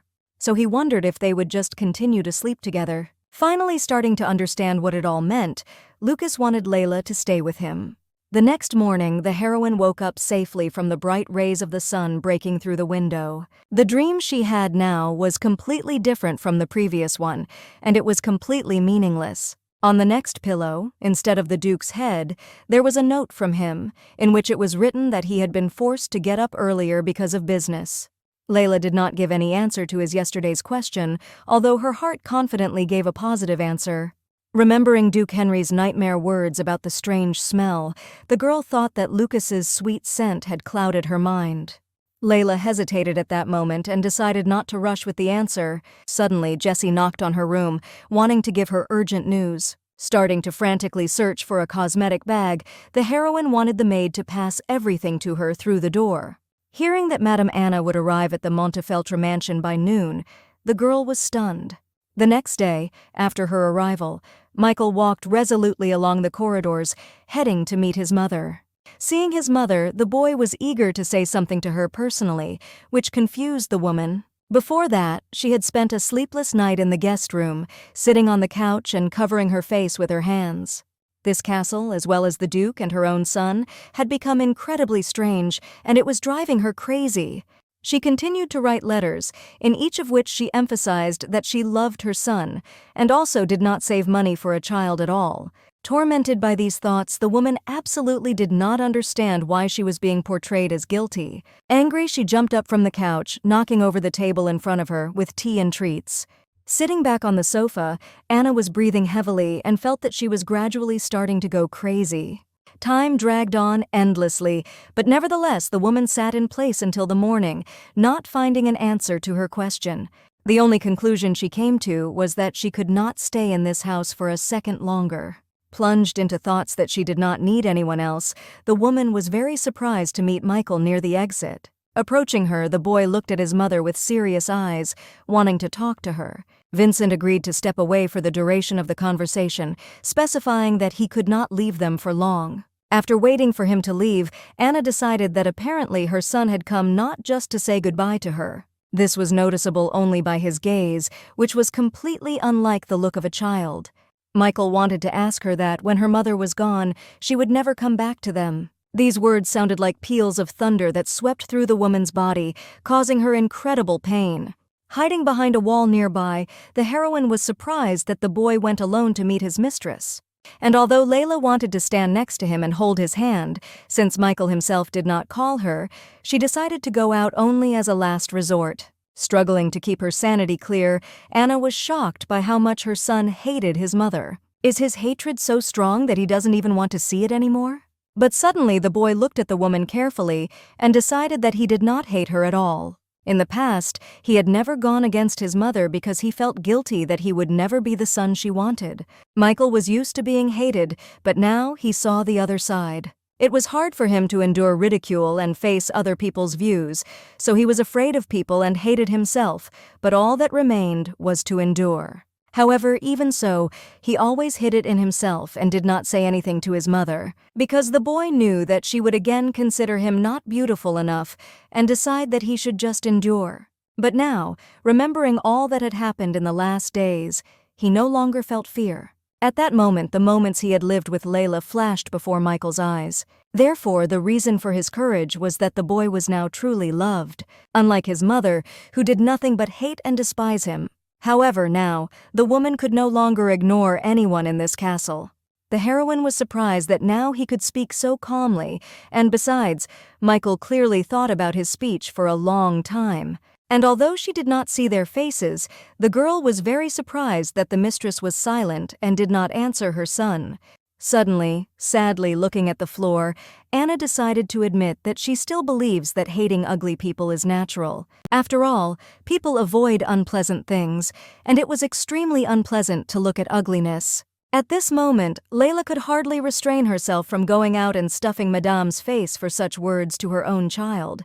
But suddenly, the woman also swore that she had never hated Michael. No matter how much she thought, she did not find guilt behind herself because Anna only loved her son, worried, and wished him all the best. At the same second, the heroine's anger abruptly subsided, and in return came the understanding that everything was not as clear as it seemed. Anna also realized that Michael had been persuaded that she hated him. Ever since birth, she had feared for her son and the looks he would face, as well as the wounds he would receive. The woman also feared for her future, where she suffered, looking exhausted at her child. What can you do if he looks like his ugly father, and he got only eyes from his mother? Layla felt sorry for Anna, and besides, even if she just sent money or servants, no one would scold a handsome man. Suddenly, the woman remembered the angry face of the new Duchess, who was furious that she was just watching from the sidelines. Anna herself understood that she had always loved her son with her lips, but in fact, she just ran away and did not even see him. Therefore, at least for now, she did not want to miss the opportunity to ask him for forgiveness. Apologizing, she timidly stroked the boy's head, hoping that he would live happily. After that, without further ado, the lady calmly left and never touched Michael again. This conversation was the last between them, which put everything in its place. However, before her departure, Anna still said a few words to the heroine. Calling Layla closer to her, the woman wanted to tell her something that only she could know. And when the girl was ready to hear something, Anna unexpectedly, from the bottom of her heart, thanked her. After Madame's departure, Michael ran up to Layla, knowing that she had heard everything and wanting to clarify whether she liked the way he talked to her mother. The heroine was surprised that he noticed her presence, but as it turned out, the boy just smelled the girl's aroma. He was worried that Layla was sick because of the nightmare, but she hurried to calm Michael because, thanks to them, she slept well. Be that as it may, after his mother's arrival, his uncle fell ill, and the heroine had nightmares, which made the boy very frightened. So now, by all means, he decided to always protect Layla, hoping that she would stay healthy and always be there. In a normal situation, the girl might have been happy with these words, but now she was shocked. The heroine remembered that when she and Lucas were lying in her bed, he also wanted her to stay with him. And now, trying her best to keep a smile on her face, Layla understood that sooner or later she would have to leave. Meanwhile, the Duke of Montefeltro rode in a carriage along a beautiful forest. Looking intently at their prenuptial agreement, he did not understand how he could get rid of this useless piece of paper.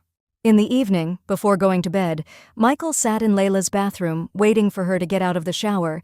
He looked at himself in the mirror. Although the heroine seems a little silly, she is a very good person in spite of everything. In addition, she absolutely selflessly taught the boy skincare, and one of the procedures he had just finished right now. Now, having smeared himself with cream, he only had to wait for his aunt to wash herself and come out. Sometimes Michael wondered if it was okay to sleep in the same room with his aunt if he was already 9 years old. Also, it seems that Layla has nightmares because of her uncle, who wanted her to do something. In addition, the boy was also very happy that his mother left without saying a word. Suddenly, a very curious 9-year-old child came across the heroine's makeup bag. Suppressing the urge to rummage through it, Michael considered it indecent to secretly look at Layla's belongings.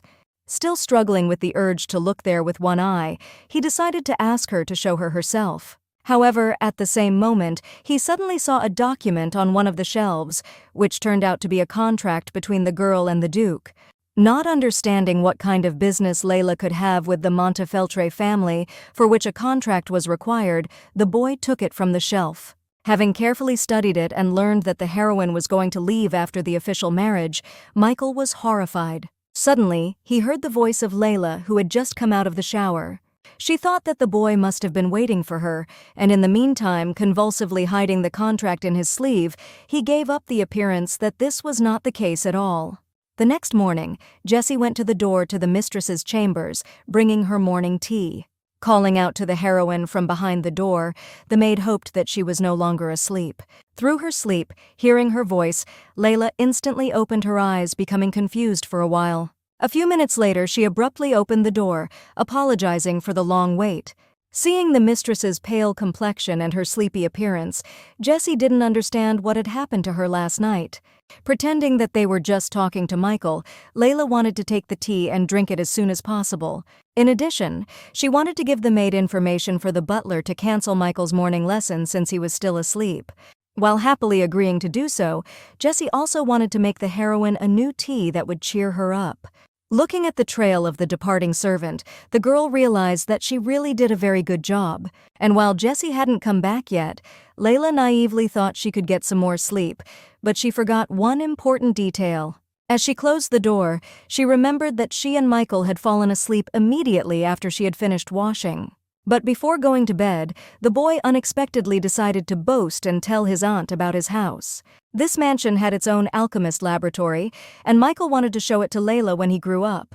In addition, he was sure that she had never been to the festivals that were held in the north. If the heroine stays a little longer, then the festival will begin and the hydrangea will bloom, after which everything will turn blue and it is unrealistically beautiful. After that, the boy remembered that the main business of their family consisted of mining from mines, where Layla had probably never been.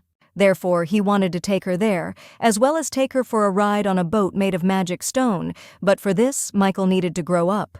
Shocked by the influx of such interesting and curious stories, Layla could continue to listen to them with interest, if she did not want to sleep so much. As a result, we went to bed very late, and now, the heroine felt like chewed toffee. And the worst part was that she couldn't sleep waiting for Jessie now, since she had already put on her makeup. Not to say that Layla did not think at all about interrupting him and putting him to bed, but the day before he had had a busy day, and the girl understood that he was not telling her all this to boast. Therefore now, illuminated by the rays of the sun, she looked at how peacefully the boy was sleeping. Feeling the serenity emanating from him, the heroine involuntarily began to smile. She wanted him to sleep a little more and have a good rest from everything he had previously experienced. The next day, Michael resolutely headed to the entrance of the mansion to meet his uncle who had arrived. Lucas was quite puzzled by his serious appearance, not understanding what had happened. Besides, it was very strange to see him without Layla, but his nephew didn't think it mattered, because he needed to talk to him. The Duke stared at Michael silently for a few seconds before finally agreeing. Deciding to talk to his nephew for a while, he wanted Owen to sort out what they had brought for the time being. Soon, the two of them were sitting in one of the living rooms, sitting on the sofas, opposite each other. To Lucas's surprise, Michael unexpectedly put his marriage contract with Layla on the table. Taken aback by such a turn, the Duke did not understand where his nephew got this contract from. But suddenly, the boy began to shout at him, not understanding how his uncle could bind the heroine with this vile document. Lucas tried to start explaining something, but Michael didn't want to listen. Instead, he resented their decision to stay as a couple for only a year and then send the girl to another country. The boy decided that if the Duke really intended to do this, then he had better terminate the contract right now. And as soon as Michael himself turned 11, he decided that he would definitely make Layla happy. For the first few seconds, Lucas stared at him in bewilderment, digesting the information he had heard. The boy stood, pointing his finger at himself and thrusting his chest forward, confidently looking straight into his uncle's eyes. Tactfully covering his mouth with his hand, the Duke could not hide the laughter that escaped. After that, he laughed heartily, confusing his nephew. Numb with shock, the boy could not believe that his uncle could laugh so much. He thought that the Duke was laughing at him because he was small, but it turned out to be wrong. Whatever it was, in Lucas's opinion, his nephew did the right thing by bringing the contract. The hero himself has already regretted it, but now Michael helped him a lot. Therefore, he intended to conclude an alliance with the boy in the future, to act together. Lucas was confident that this alliance would allow them to avoid Layla's departure, which Michael found rather suspicious. He hoped that his uncle wasn't using some sneaky trick now. The Duke knew that he had given no reason to suspect himself, but in his nephew's opinion, he behaved as if he had become a different person. Be that as it may, Michael was ready to listen to him, which the hero liked very much. First of all, the boy had to give him the contract first and keep it a secret from his aunt. Michael could easily handle this, however, he wondered what the Duke would be doing at this time. Looking away, Lucas decided that it wasn't that important. The nephew was outraged by this answer, but the uncle believed that the child should not know about it.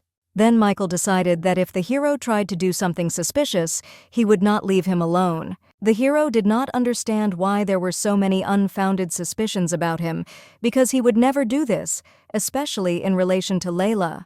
However, the nephew believed that the uncle he had known before had never been interested in who he liked and whom he loved. But lately, the Duke had really become a different person. Sighing, the hero decided that everything was really because of the appearance of the heroine in their lives.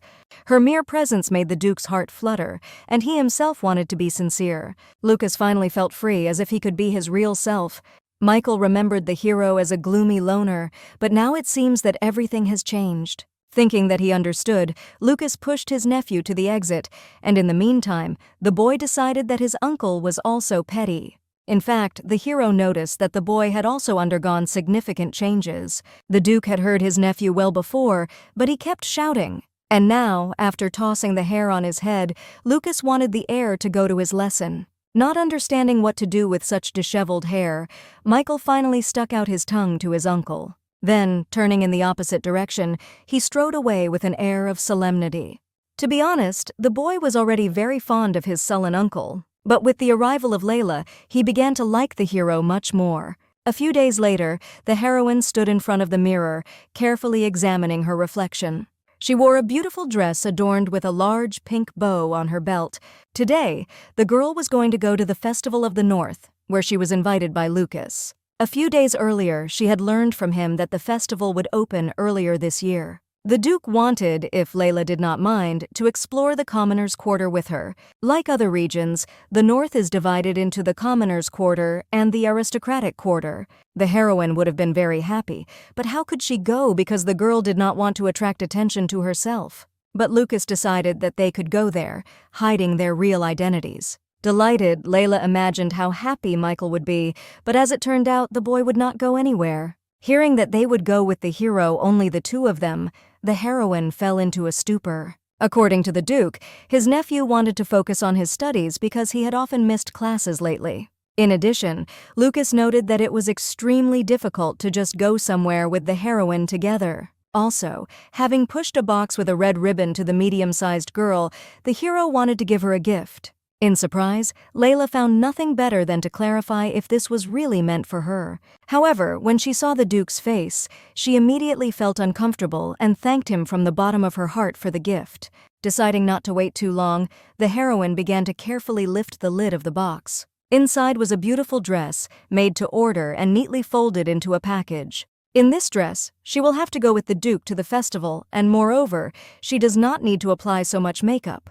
Layla wanted to object, but the hero hastened to clarify that there would be no escort with them and none of the residents knew her by sight. After all, for sure the heroine has never appeared in public without makeup. Besides, the makeup she did the other day looked quite dreary, and wouldn't it be great to have a carefree day?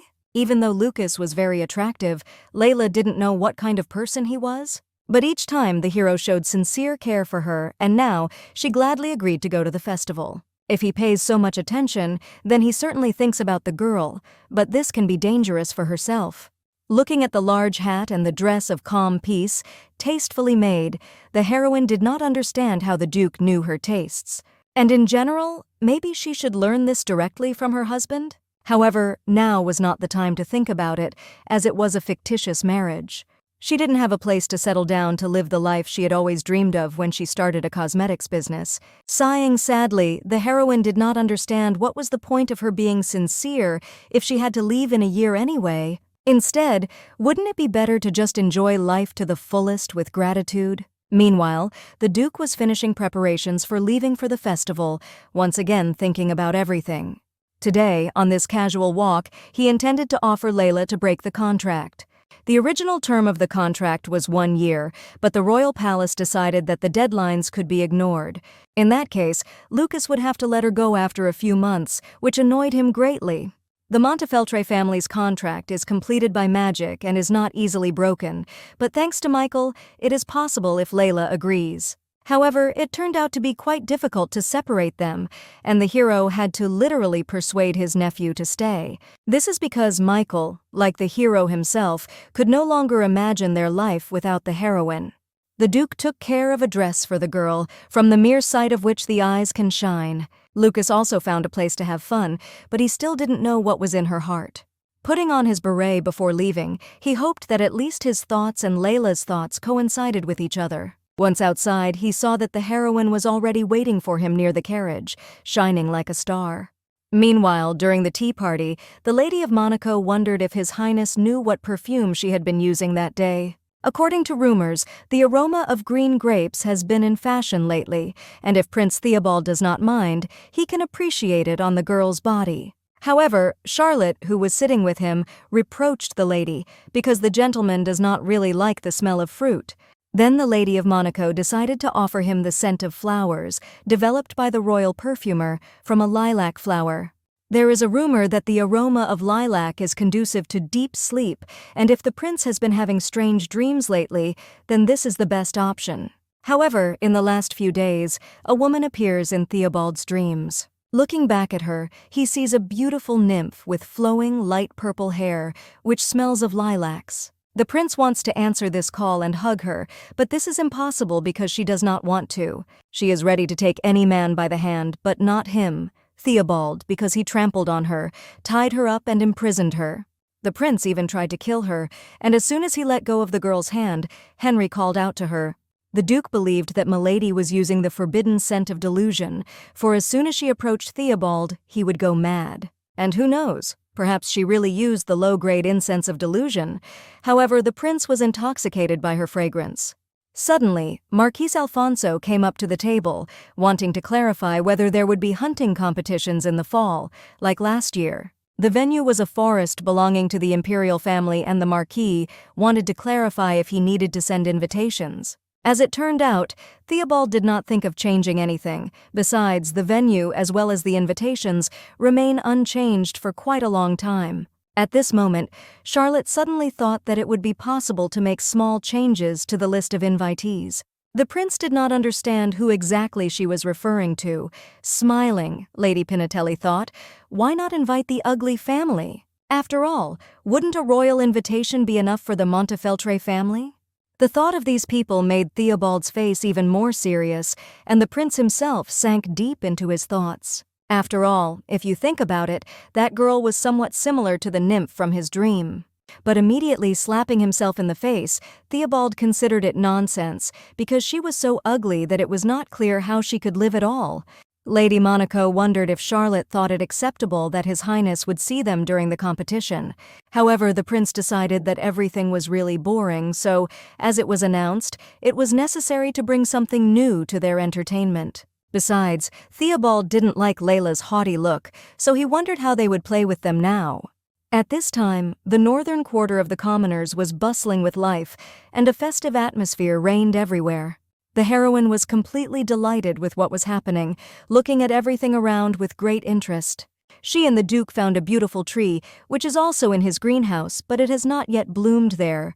This plant was called jacaranda, and it was the personification of summer in the north. Besides, Lucas had heard somewhere that in the language of flowers, it had the meaning of bright happiness. Therefore, carefully putting the flower behind Layla's ear, he thought that it suited her very well. The heroine rounded her eyes at him, greatly embarrassed by his words, but there was one moment that did not give her peace. The Duke had to stand on a ledge to do so, but the girl decided that tall stature was not required for such a thing. Besides, she used to shudder just because someone might think she was beautiful, but why isn't that happening now? In the meantime, Lucas decided that they could go somewhere else. Layla was impressed by the number of people around her, and as it turned out, there were many more people living here than in the aristocratic area. After receiving the title of Duke, the hero was busy, so he rarely visited here, but when he was younger, he spent almost all his time here. The girl wondered if Lucas had any friends here, and as it turned out, he was not a very friendly child. Laughing, the heroine decided that, judging by what he had done for her lately, the hero was very popular. They began to pass by the stalls, and suddenly, Layla heard the call of the saleswoman to try her delicious kebabs with branded sauce. Looking in her direction, the heroine saw how people buy juicy pieces of meat impaled on skewers, and vegetables are also threaded between them. The aroma was unusual, and Layla, as if hypnotized, could not take her eyes off it. Surprised by this, the Duke could not understand what his wife was looking at so intently. However, he immediately heard the call of the saleswoman and realized that the girl was just hungry. Abruptly approaching the stall, he ordered 2 skewers of kebabs for them, which confused the heroine. But she didn't need to say anything, because Layla's stomach was rumbling so that everything was immediately clear. As a result, the girl, being in deep confusion, held in each hand 2 skewers at once, with meat and vegetables. She was very shy, which made her pretend she wouldn't eat that much, but the Duke knew that, judging by the rumbling of her belly, she would eat 10 of them. Reluctantly agreeing with him, Layla hesitantly bit into the kebab, starting to chew the food gracefully, being under the gaze of the hero. At the same moment, the Duke gently leaned towards her, instantly taking a bite of the girl's portion. The heroine was shocked, believing that Lucas had scared her a lot, and the hero himself, in turn, wanted her to hold the kebabs for a while. However, in Layla's opinion, if he was calling to eat them, he could just say so. In response, the Duke suddenly laughed, deciding that in this case she could just feed him. The girl did not understand why she should feed him, but in Lucas's opinion, this is how a couple should do. Having had a good walk in the festive atmosphere of the city, the heroes sat down on a bench late in the evening to take a little rest. Behind them was a large, beautiful forest, and next to them on a bench lay several bare skewers from kebabs. Lucas wondered if the girl had fun today, and as it turned out, she was delighted. The hero's heart was relieved, because he was very afraid that he was having fun alone, but Layla had nothing to regret, because he spent money on her. Then the Duke decided that the next year at the festival, she would certainly repay him. He wanted to keep the girl, so he thought a lot about what to say, but now Lucas seemed to be at a loss for words. It seemed to him that he had forgotten absolutely everything when he saw the sincerity of the heroine. With her, the Duke was so excited, as if he had become a child again, and if she liked him, couldn't she love him just as sincerely? In her soul, Layla understood that she already had certain feelings for him. However, common sense and knowledge of history told a different story. She had her own reasons for leaving the capital, but she couldn't tell the Duke about it. And he will definitely get tired of it, because if a loved one keeps a lot of secrets, then sooner or later it disappoints and leads to suspicion. Therefore, Layla wanted to know if Lucas would be okay if she couldn't fully open up to him and couldn't be completely honest. Deciding not to be disingenuous, the hero agreed that this is a little disappointing. However, this is not a sufficient reason for him to fall out of love with the heroine. At that time, it seemed to the girl that as long as she was next to him, everything would definitely be fine. Under the light of the moon, the heroes merged with a passionate kiss, deciding to be together no matter what. In the meantime, Michael found a secluded place and began to carefully examine the letter he had recently received. It was a notice of admission to the academy, which he had completely forgotten about. Even if his uncle managed to keep Layla, the boy would still have to leave them the following week. Because of this, Michael already imagined how upset the heroine would be when he and his uncle detained her, but now the boy had to leave. Thinking that she would surely leave them immediately from resentment, he was horrified, deciding that there was no way to allow this to happen. Michael began to think hard about how to keep the heroine. Realizing that there was no other way out, he decided to prepare this option. In the morning of the next day, the heroes returned from the festival, drove up in a carriage to the mansion. Michael went out to meet them, and then, together with the Duke, they confessed everything to the girl. When she learned that the boy also knew about the marriage contract, she was horrified. In addition, she considered it extremely ill-mannered that these two would team up and deceive her. Lucas decided that the main thing was that everything ended well, because in the end, their wishes completely coincided. Michael pretended that he was just following his uncle's instructions, but the hero did not want the one who stole the contract to put all the blame on him. Layla was shocked by what she heard, and the boy, in turn, thought that it was very petty on the part of the Duke. Grabbing Lucas by the breasts, the heroine considered him the worst person because he pushed everything onto the child. Looking at her languidly, the hero decided that thanks to this, they can now be together, without worrying about the contract at all. Therefore, as he continued to look at her with puppy eyes, he was sure that the girl was happy now too. However, this time his gaze did not work, and the heroine charged her head directly into the Duke's nose. Layla was furious, not understanding whether he really thought that everything could be solved just by putting on his beautiful face. Turning to Michael, she hoped that he would never steal again, to which the boy immediately agreed, trembling in fear before her. Also, the heroine was very interested to find out how exactly the boy was able to steal their contact. Layla knew that he could only take him when she was washing, but he didn't think he had enough time to look for him. Then, Michael decided to show her how he hid the document. With a wave of his finger, he created a small, magical flicker that lifted the contract into the air. After that, the piece of paper smoothly descended right into the hands of the shocked girl. Looking at the contract, the heroine saw how the letters began to fly in different directions. All this led the girl to the incredible conclusion that the boy was also a magician. Michael was embarrassed that he had to hide it in the first place, but even the imperial family doesn't know about his abilities. Layla had also promised to keep the secret, but she didn't understand why it was necessary to keep the boy's abilities a secret. But then the Duke decided to intervene and explain everything, which made Michael very happy. In the past, Predio was given the title of Duke as a worthy subject of the Empire, and Montefeltro was descended from the imperial Basium family. Therefore, the Montefeltro family also inherited the blood of the imperial family. Perhaps because of Lupus's blood, every member of the imperial family is born with special abilities. Lucas's older brother also had a magical gift, as did Michael, and the Crown Prince's abilities remained a mystery for now. For this reason, Montefeltro has not yet reported their skills either. Because they belonged to a family with a claim to the throne, the imperial family considered them dangerous. Therefore, the Duke considered it useful to have a couple of trump cards up his sleeve, and hearing this, Layla concluded that he also possessed magic. To her surprise, it wasn't, but Lucas had something better. Grabbing the heroine by the waist, he easily threw her into the air with one hand. Then, with a deft movement of his hand, he safely caught her in his arms. He could do this, in part because his dearest wife was as light as a feather. The hero was interested in what it was like for Layla to fly through the sky, because it is undoubtedly amazing. And he also considered it quite reliable, which made the heroine very angry. Watching her again, furiously resentful of her uncle, Michael sometimes found it difficult to believe that this was real. Later, when she entered the Duke's office, Layla was not sure that they could tell her all this.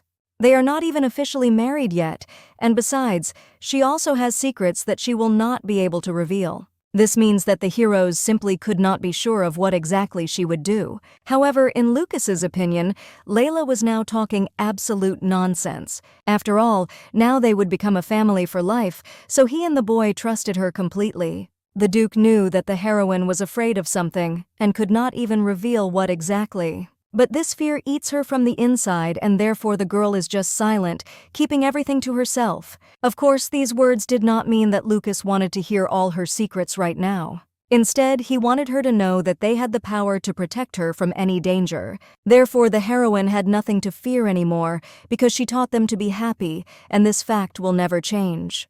Not only Lucas, but also Michael looked at her with genuine love and gratitude. And taking this opportunity, the Duke decided to find out if Layla would become part of their family.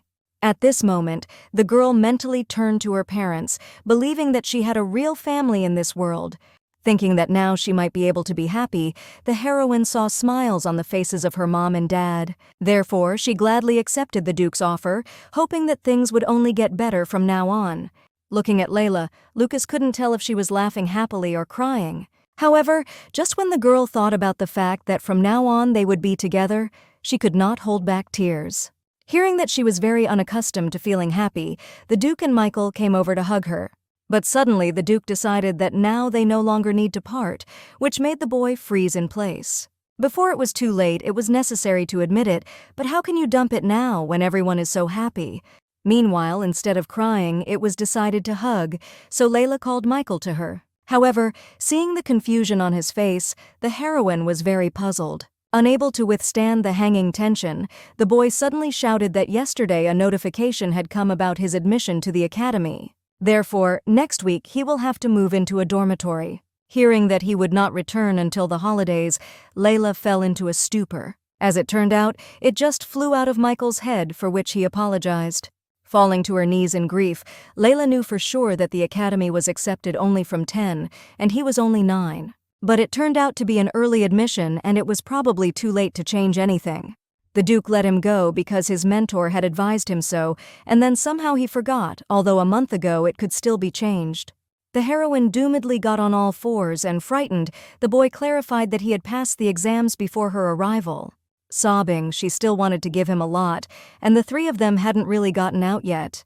The Duke tried to console her by saying that they weren't going to be apart forever, and that the two of them would probably have something to do too. But Layla immediately rushed to hug Michael, deciding that he was still at the age when he needed care. However, the boy was sure that everything would be fine and he would miss the heroine every day. In this case, he had prepared something that puzzled Layla greatly. Deciding that there was nothing special about it, he reached into his pocket with a satisfied look. Taking out a pendant of his own hand, he hoped that the girl would always carry it with her. Layla was impressed by the fact that he made a beautiful piece of jewelry with his own hands. Helping her up, the Duke was also surprised by such a gift, because it was a magical communication tool.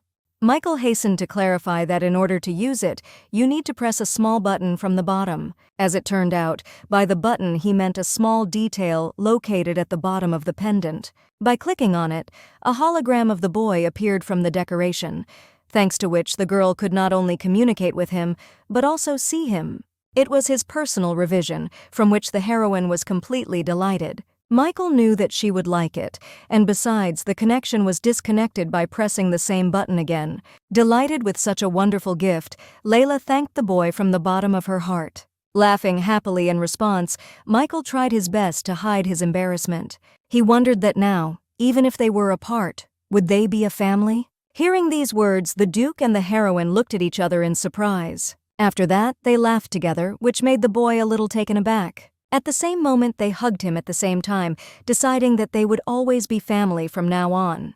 Hearing such an answer, Michael felt in seventh heaven, burying himself in his uncle and aunt. The next week passed so quickly that no one even had time to blink an eye.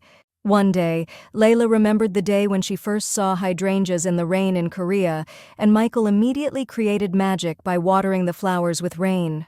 The heroine has almost forgotten about the times when she was Cho Yoon-sol, and only memories of makeup remain. Suddenly, one of the raindrops hit her eye, which made the boy very frightened. But Layla hurried to calm him down, because she was fine, and makeup would not wash off from a couple of drops of water. At the same moment, Michael wondered if there was a reason why the heroine was hiding her face. When he learned that there really was a reason for this, he wanted to take the necklace he had given him earlier for a minute.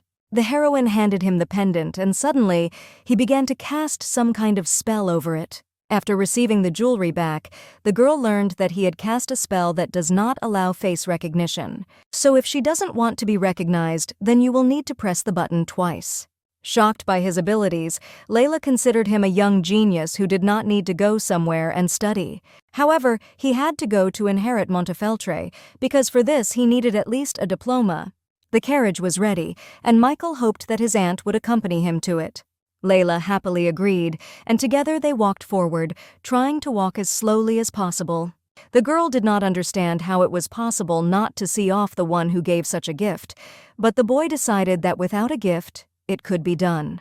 Michael hoped that she would not cry after he left, otherwise her eyes would swell, which annoyed Layla a little since she was already an adult.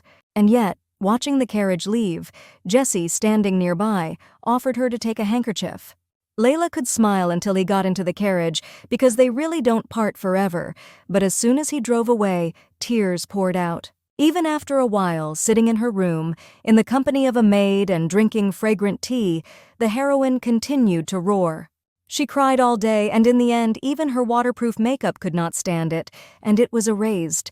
And at night, she slept in the same bed with the Duke, and he already knew that while he was gone, she cried all the time. Because of this, Layla's face drooped, and he hoped that she was at least eating. The heroine believed that everything would be fine with Michael, but she could not calm her tears and decided to cry at least today. In this case, wishing her sweet dreams, the hero also wanted to voice plans for tomorrow. But stopping in mid-sentence, he thought that it would be better not to add another reason for concern to someone who was already crying. As Lucas closed his eyes to fall asleep, he suddenly felt his wife's breathing change as if she were hoarse. It began to look more and more like the breath of an animal sleeping in a cave. Suddenly, the hero opened his eyes and jumped on the spot, seeing a giant wolf in front of him, and complete darkness around. Rejoicing at his awakening, Lupus wanted his descendant to wake up as soon as possible. The hero was horrified and confused, not understanding where he was and where was his wife, who had just been nearby. Wolf was sure that his wife was fast asleep next to him, as it was originally, and Lucas himself had just fallen asleep, so where else could he be but in his own dream? However, the Duke did not understand why Lupus himself had come to his dream. As it turned out, the hero got a long-awaited chance, so the wolf personally came to support his descendant. This surprised the hero, because there have been no special signs lately, and does Lupus really want to give him a task? However, the wolf did not understand. Was this very special sign sleeping next to him right now? The appearance of the heroine was the very special sign that gave them this chance.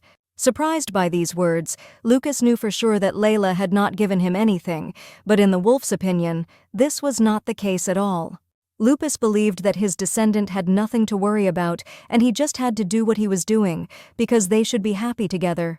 The hero still did not understand what long-awaited chance the wolf was talking about, and was he really just waiting for him and his wife to be happy? It was hard to explain, but as it turned out, it was about her choosing him, so that the girl chose Lucas, and not a descendant of the imperial family of Ibrinia. The hero did not see the point in this, because they were also a descendant of Lupus, but as it turned out, such a wolf was not alone, because Lupus is a race. Many years ago, 2 different Lupus fell in love with the same girl, and she chose the black wolf instead of the one in front of Lucas now. But he is a wolf, which means he cannot leave the human world, leaving the person whom his heart has chosen as a partner.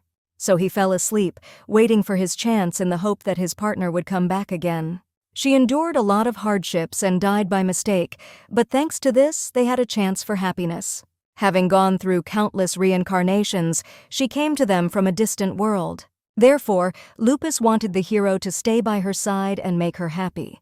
The descendant of the Black Wolf has already missed one of his chances, and because of this he has lost his power, and they have a chance for happiness. And now, Lupus wanted to teach his descendant a spell that would not allow his companion to leave him.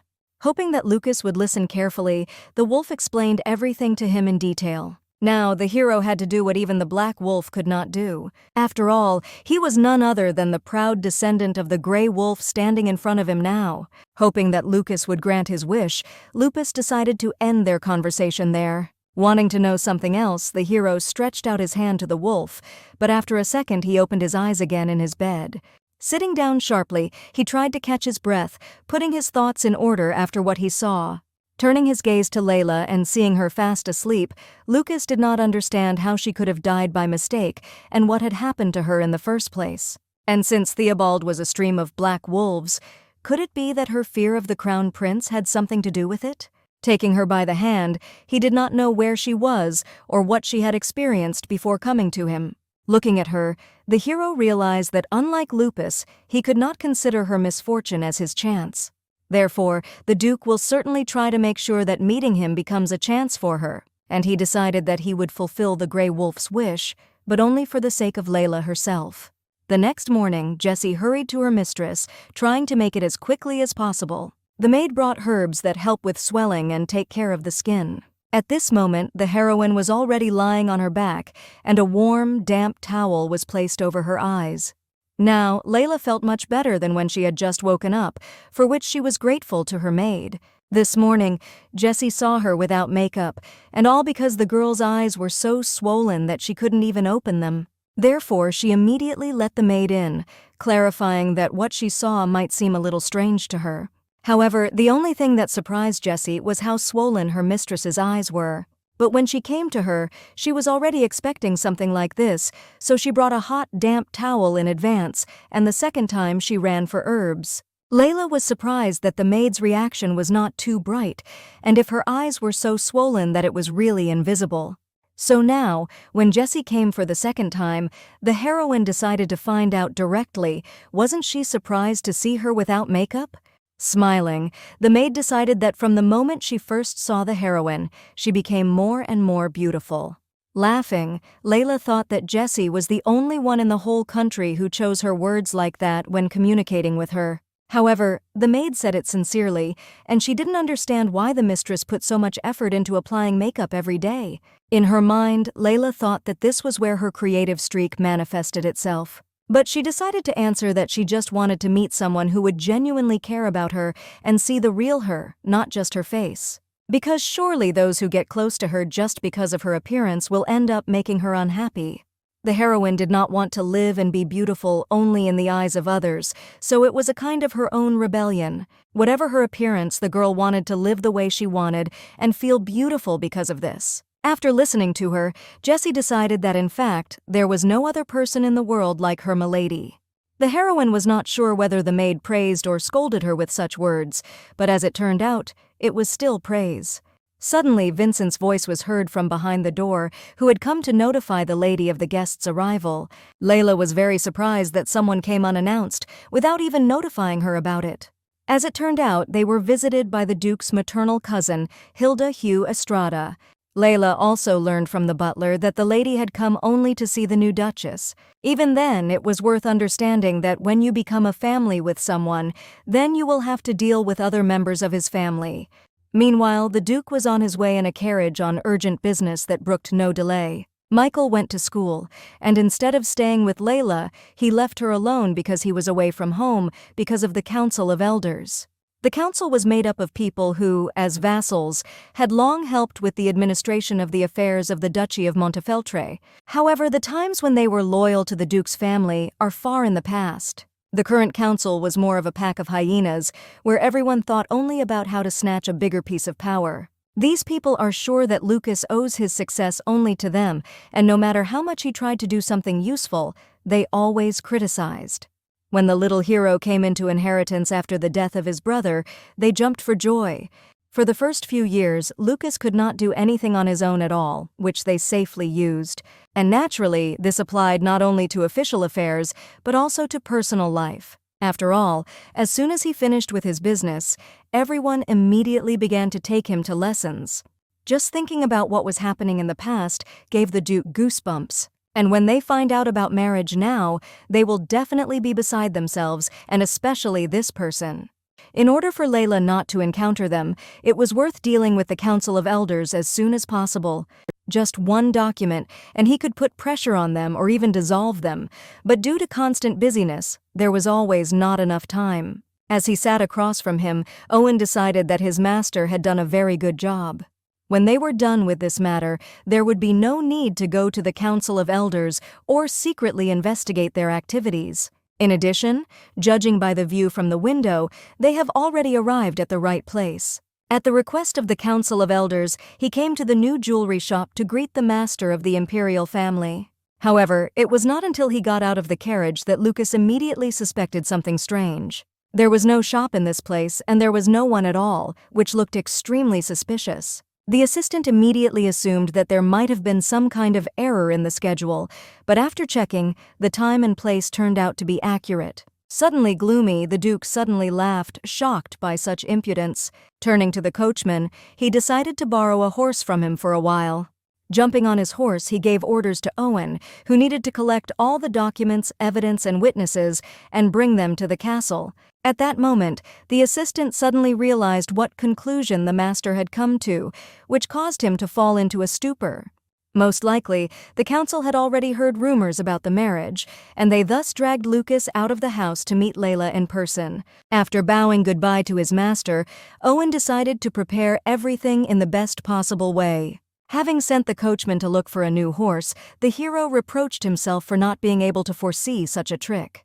Surely they plan to put pressure on the mistress while she is alone, using persuasion or threats. Shortly before, Layla had first met Hilda, the Duke's cousin. The girl turned out to be the very rare person who did not grimace when he saw the makeup of the heroine. In addition, her posture and manners were a textbook example of aristocrat behavior and gave the impression of a good person. Hilda apologized for the sudden visit, but since they lived in the north, they only now learned about the rumors about the wedding. At that moment, Layla decided that it would be great to be friends with her, while the girl wanted to say something to her. The heroine was all in anticipation of a pleasant and warm conversation, hoping that they would really be able to make friends. The lady was delighted to learn that she had time to talk, for there were so many topics to discuss. After a short time, Layla's opinion about the Duke's sister began to change radically, and the desire to make friends began to gradually disappear. Without closing her mouth, Hilda poured out torrents of verbal diarrhea on her for half an hour, monolithic text. And at the same time, she periodically wondered if the young lady Este listened to her attentively. Despite the obvious disdain, the girl's gaze remained bright, and the smile was angelic. However, her barbs and moralizing rained down on the heroine in a continuous stream, which made her ears hurt. As a result, Layla came to the conclusion that she would rather be alone than become friends with someone who does not close her mouth. Since Hilda was a relative of Lucas, the heroine listened to somehow get along, but there was a feeling that every minute turns into a year. Half an hour ago, her words about a variety of topics for conversation became the departure point of a disaster. Suddenly, the lady wondered, if the woman who was here as a duchess was not busy, then what would happen to the mansion? Because of this, Lucas and the entire duchy can be made a mockery, so it is clearly too early for Layla to think about such a thing. Hilda knew she might seem to be interfering unnecessarily, but her father was a member of the elders of this duchy, and since Layla hadn't properly introduced herself to the Council of Elders, there was a feeling that she wasn't interested in running the duchy. At this moment, the heroine nostalgically remembered that for criticism from the authorities, at least you get a salary. But if she really got married, would she have to endure this from other relatives as well? Thinking that if she continued to listen to this, she would miss something important, Layla decided to finally stop it. After all, even if she had flaws, it was very rude to try to teach her like a child when she didn't ask for it. In addition, Hilda, before becoming an ideal lady, should first grow up and learn more about personal boundaries.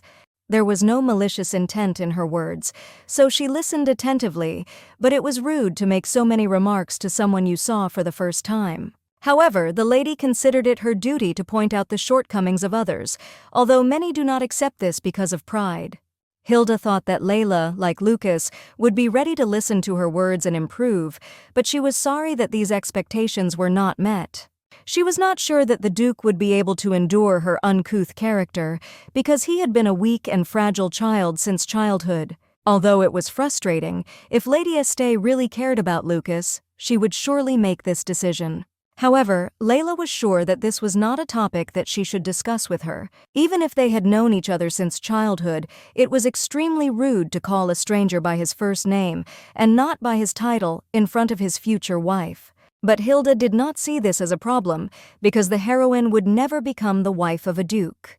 Layla thought it was funny to hear such a thing from someone she had seen for the first time today. But the lady did not answer anything else, calmly continuing to enjoy her tea and thinking about something. Suddenly, Jessie ran in, wanting to urgently give her important information. The maid apologized for interrupting their tea party, but the heroine, it seems, needed to leave urgently. Suddenly, people from the Council of Elders arrived at the mansion and demanded an audience with her. Vincent considered such behavior unacceptable, but the gentleman did not want the butler to interfere in other people's affairs. In addition, they did not need to notify about their arrival at all, and the girl would soon become a member of their family anyway, so they came. Meanwhile, Lucas was rushing forward at full speed, hoping to arrive in time. Layla knew that these bastards had waited for Lucas to leave on purpose to get her out of here. Hilda was also perplexed, for was the mistress going to appear in front of the elders with such a frown? She was sorry that they had not postponed their visit, because the lady still wanted to teach the girl so much. Although Layla didn't want to see them at all, if she didn't come out, Vincent would have a hard time. She was indignant that these impudent people dared to demand an audience from the future mistress of this house without even bothering to warn her. But since such respectable people had come to her, she wanted to know from Hilda how significant the reason was, and if the reason turns out to be trivial, they will all have to answer for the time taken away from her in vain. A little later, Count Estrada, along with the rest of the council, joyfully greeted the heroine. It was a great honor for him to see the lady in person, and hadn't the Duke mentioned that she had to pay her respects to them in person? Layla was immediately furious at this pompous man who considers himself the navel of the earth. So she decided that the Duke didn't say anything to her, and wasn't it the Council of Elders who was supposed to show them respect for the marriage? And even more so, they had to warn in advance about their arrival, unless, of course, they had a particularly good reason for this. Smiling, Hilda thought that Lady Esta was trying to cover up her laziness, but it was time for her to learn how to behave. Suddenly, the Count abruptly ordered his daughter to be silent, which horrified her. He did not understand who had allowed Hilda to interfere in their conversation, and indeed she was forbidden to come here.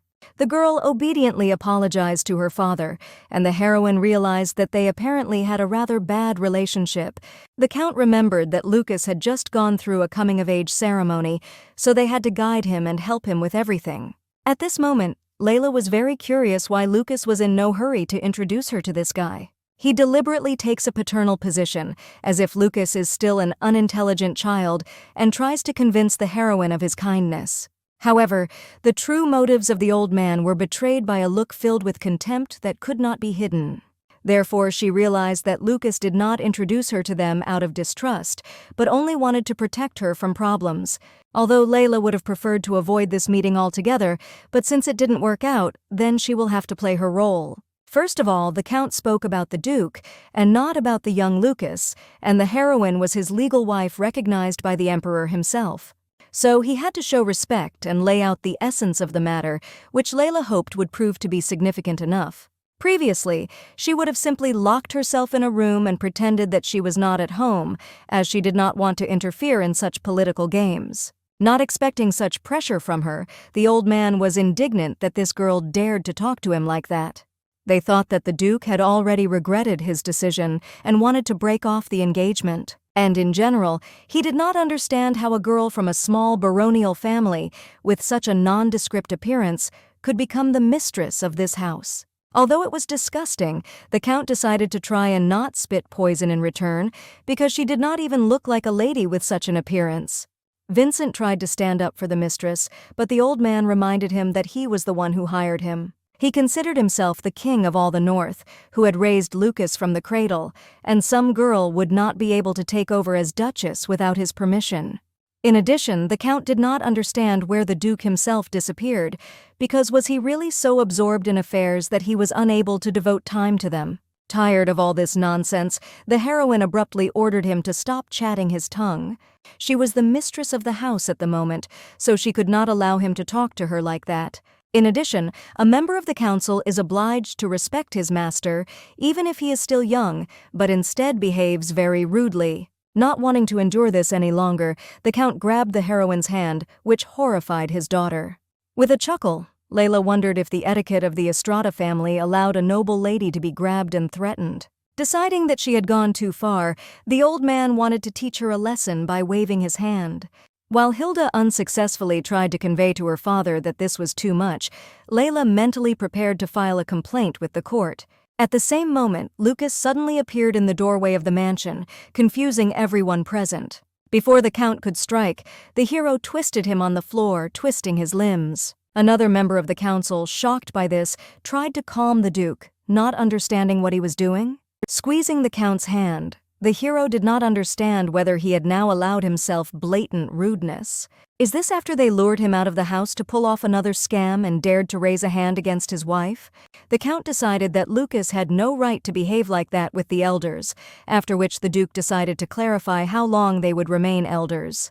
Tenebris was an organization that had been used by the elders for several years and now belonged to Lucas. All this time, the duchy was secretly engaged in smuggling precious stones, bypassing taxes, and the elders received the proceeds in hand. All the evidence was already on the way, so they had better leave right away, before the Duke called the guards. The entire delegation immediately hurriedly carried away, realizing that if everything was revealed, then they would be expelled at best. With a sudden droop and trembling with fear, Hilda suddenly decided that it was time for her to go, so she said goodbye to the lady and Lucas. Looking at her coldly, the Duke clarified that to her, they were her lordship and nothing else. Hearing these words and seeing the Duke's menacing appearance, all the girl's arrogance finally evaporated. She hastily ran after her father, feeling the deepest shame. Meanwhile, the hero understood that although everything worked out, Layla still got it. He hoped that she was not injured in time, but the heroine decided that she was fine because the old man simply grabbed her hand. However, whatever it was, a bright mark of the Count's tenacious grip remained on her hand. Jessie decided to bring the ointment as quickly as possible, and the Duke gave the order to carry it directly to his office. Apologizing for being late, Lucas admitted that he had simply fallen for their trick. But before he could finish, the girl suddenly decided that it was time for her to take care of the affairs of the duchy herself. She realized that she had assumed the title of Duchess, but did not delve into what was happening around them at all. The Duke was taken aback by such a statement, frozen for a while in amazement. After that, he smiled and abruptly picked up the heroine in his arms, after which he went to the office. He thought that first she would have to learn self-defense because her hands were her working tool. In addition, although she has a bruise only on her arm, all the muscles in her body are connected, and if her arm hurts, then her leg can also hurt. It had been a hurricane, and Layla hoped that the Council of Elders was now finished. She also wondered if what the hero had told her about their machinations was true, but the Duke decided to explain everything in more detail later. Now that everything is over, they will have much more work and no fewer new problems. The two of them would have to take on the work of the entire Council of Elders, including a bunch of documents that might give them goosebumps. The heroine listened to him with a smile, but inside she had a bad premonition, as if this was far from the end. But Lucas was determined that he wouldn't let anyone lay a finger on Layla again. Laughing, the girl began to think that she would be able to do anything with this man. Meanwhile, opening the box with the invitation, Charlotte remembered the ugly Duke and the ugly Duchess. The lady wondered how pitiful it would be when they crawled at her feet, begging for mercy. After some time, Layla finally had time to sleep, which she safely used.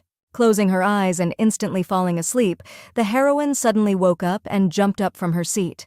As she began to look around, she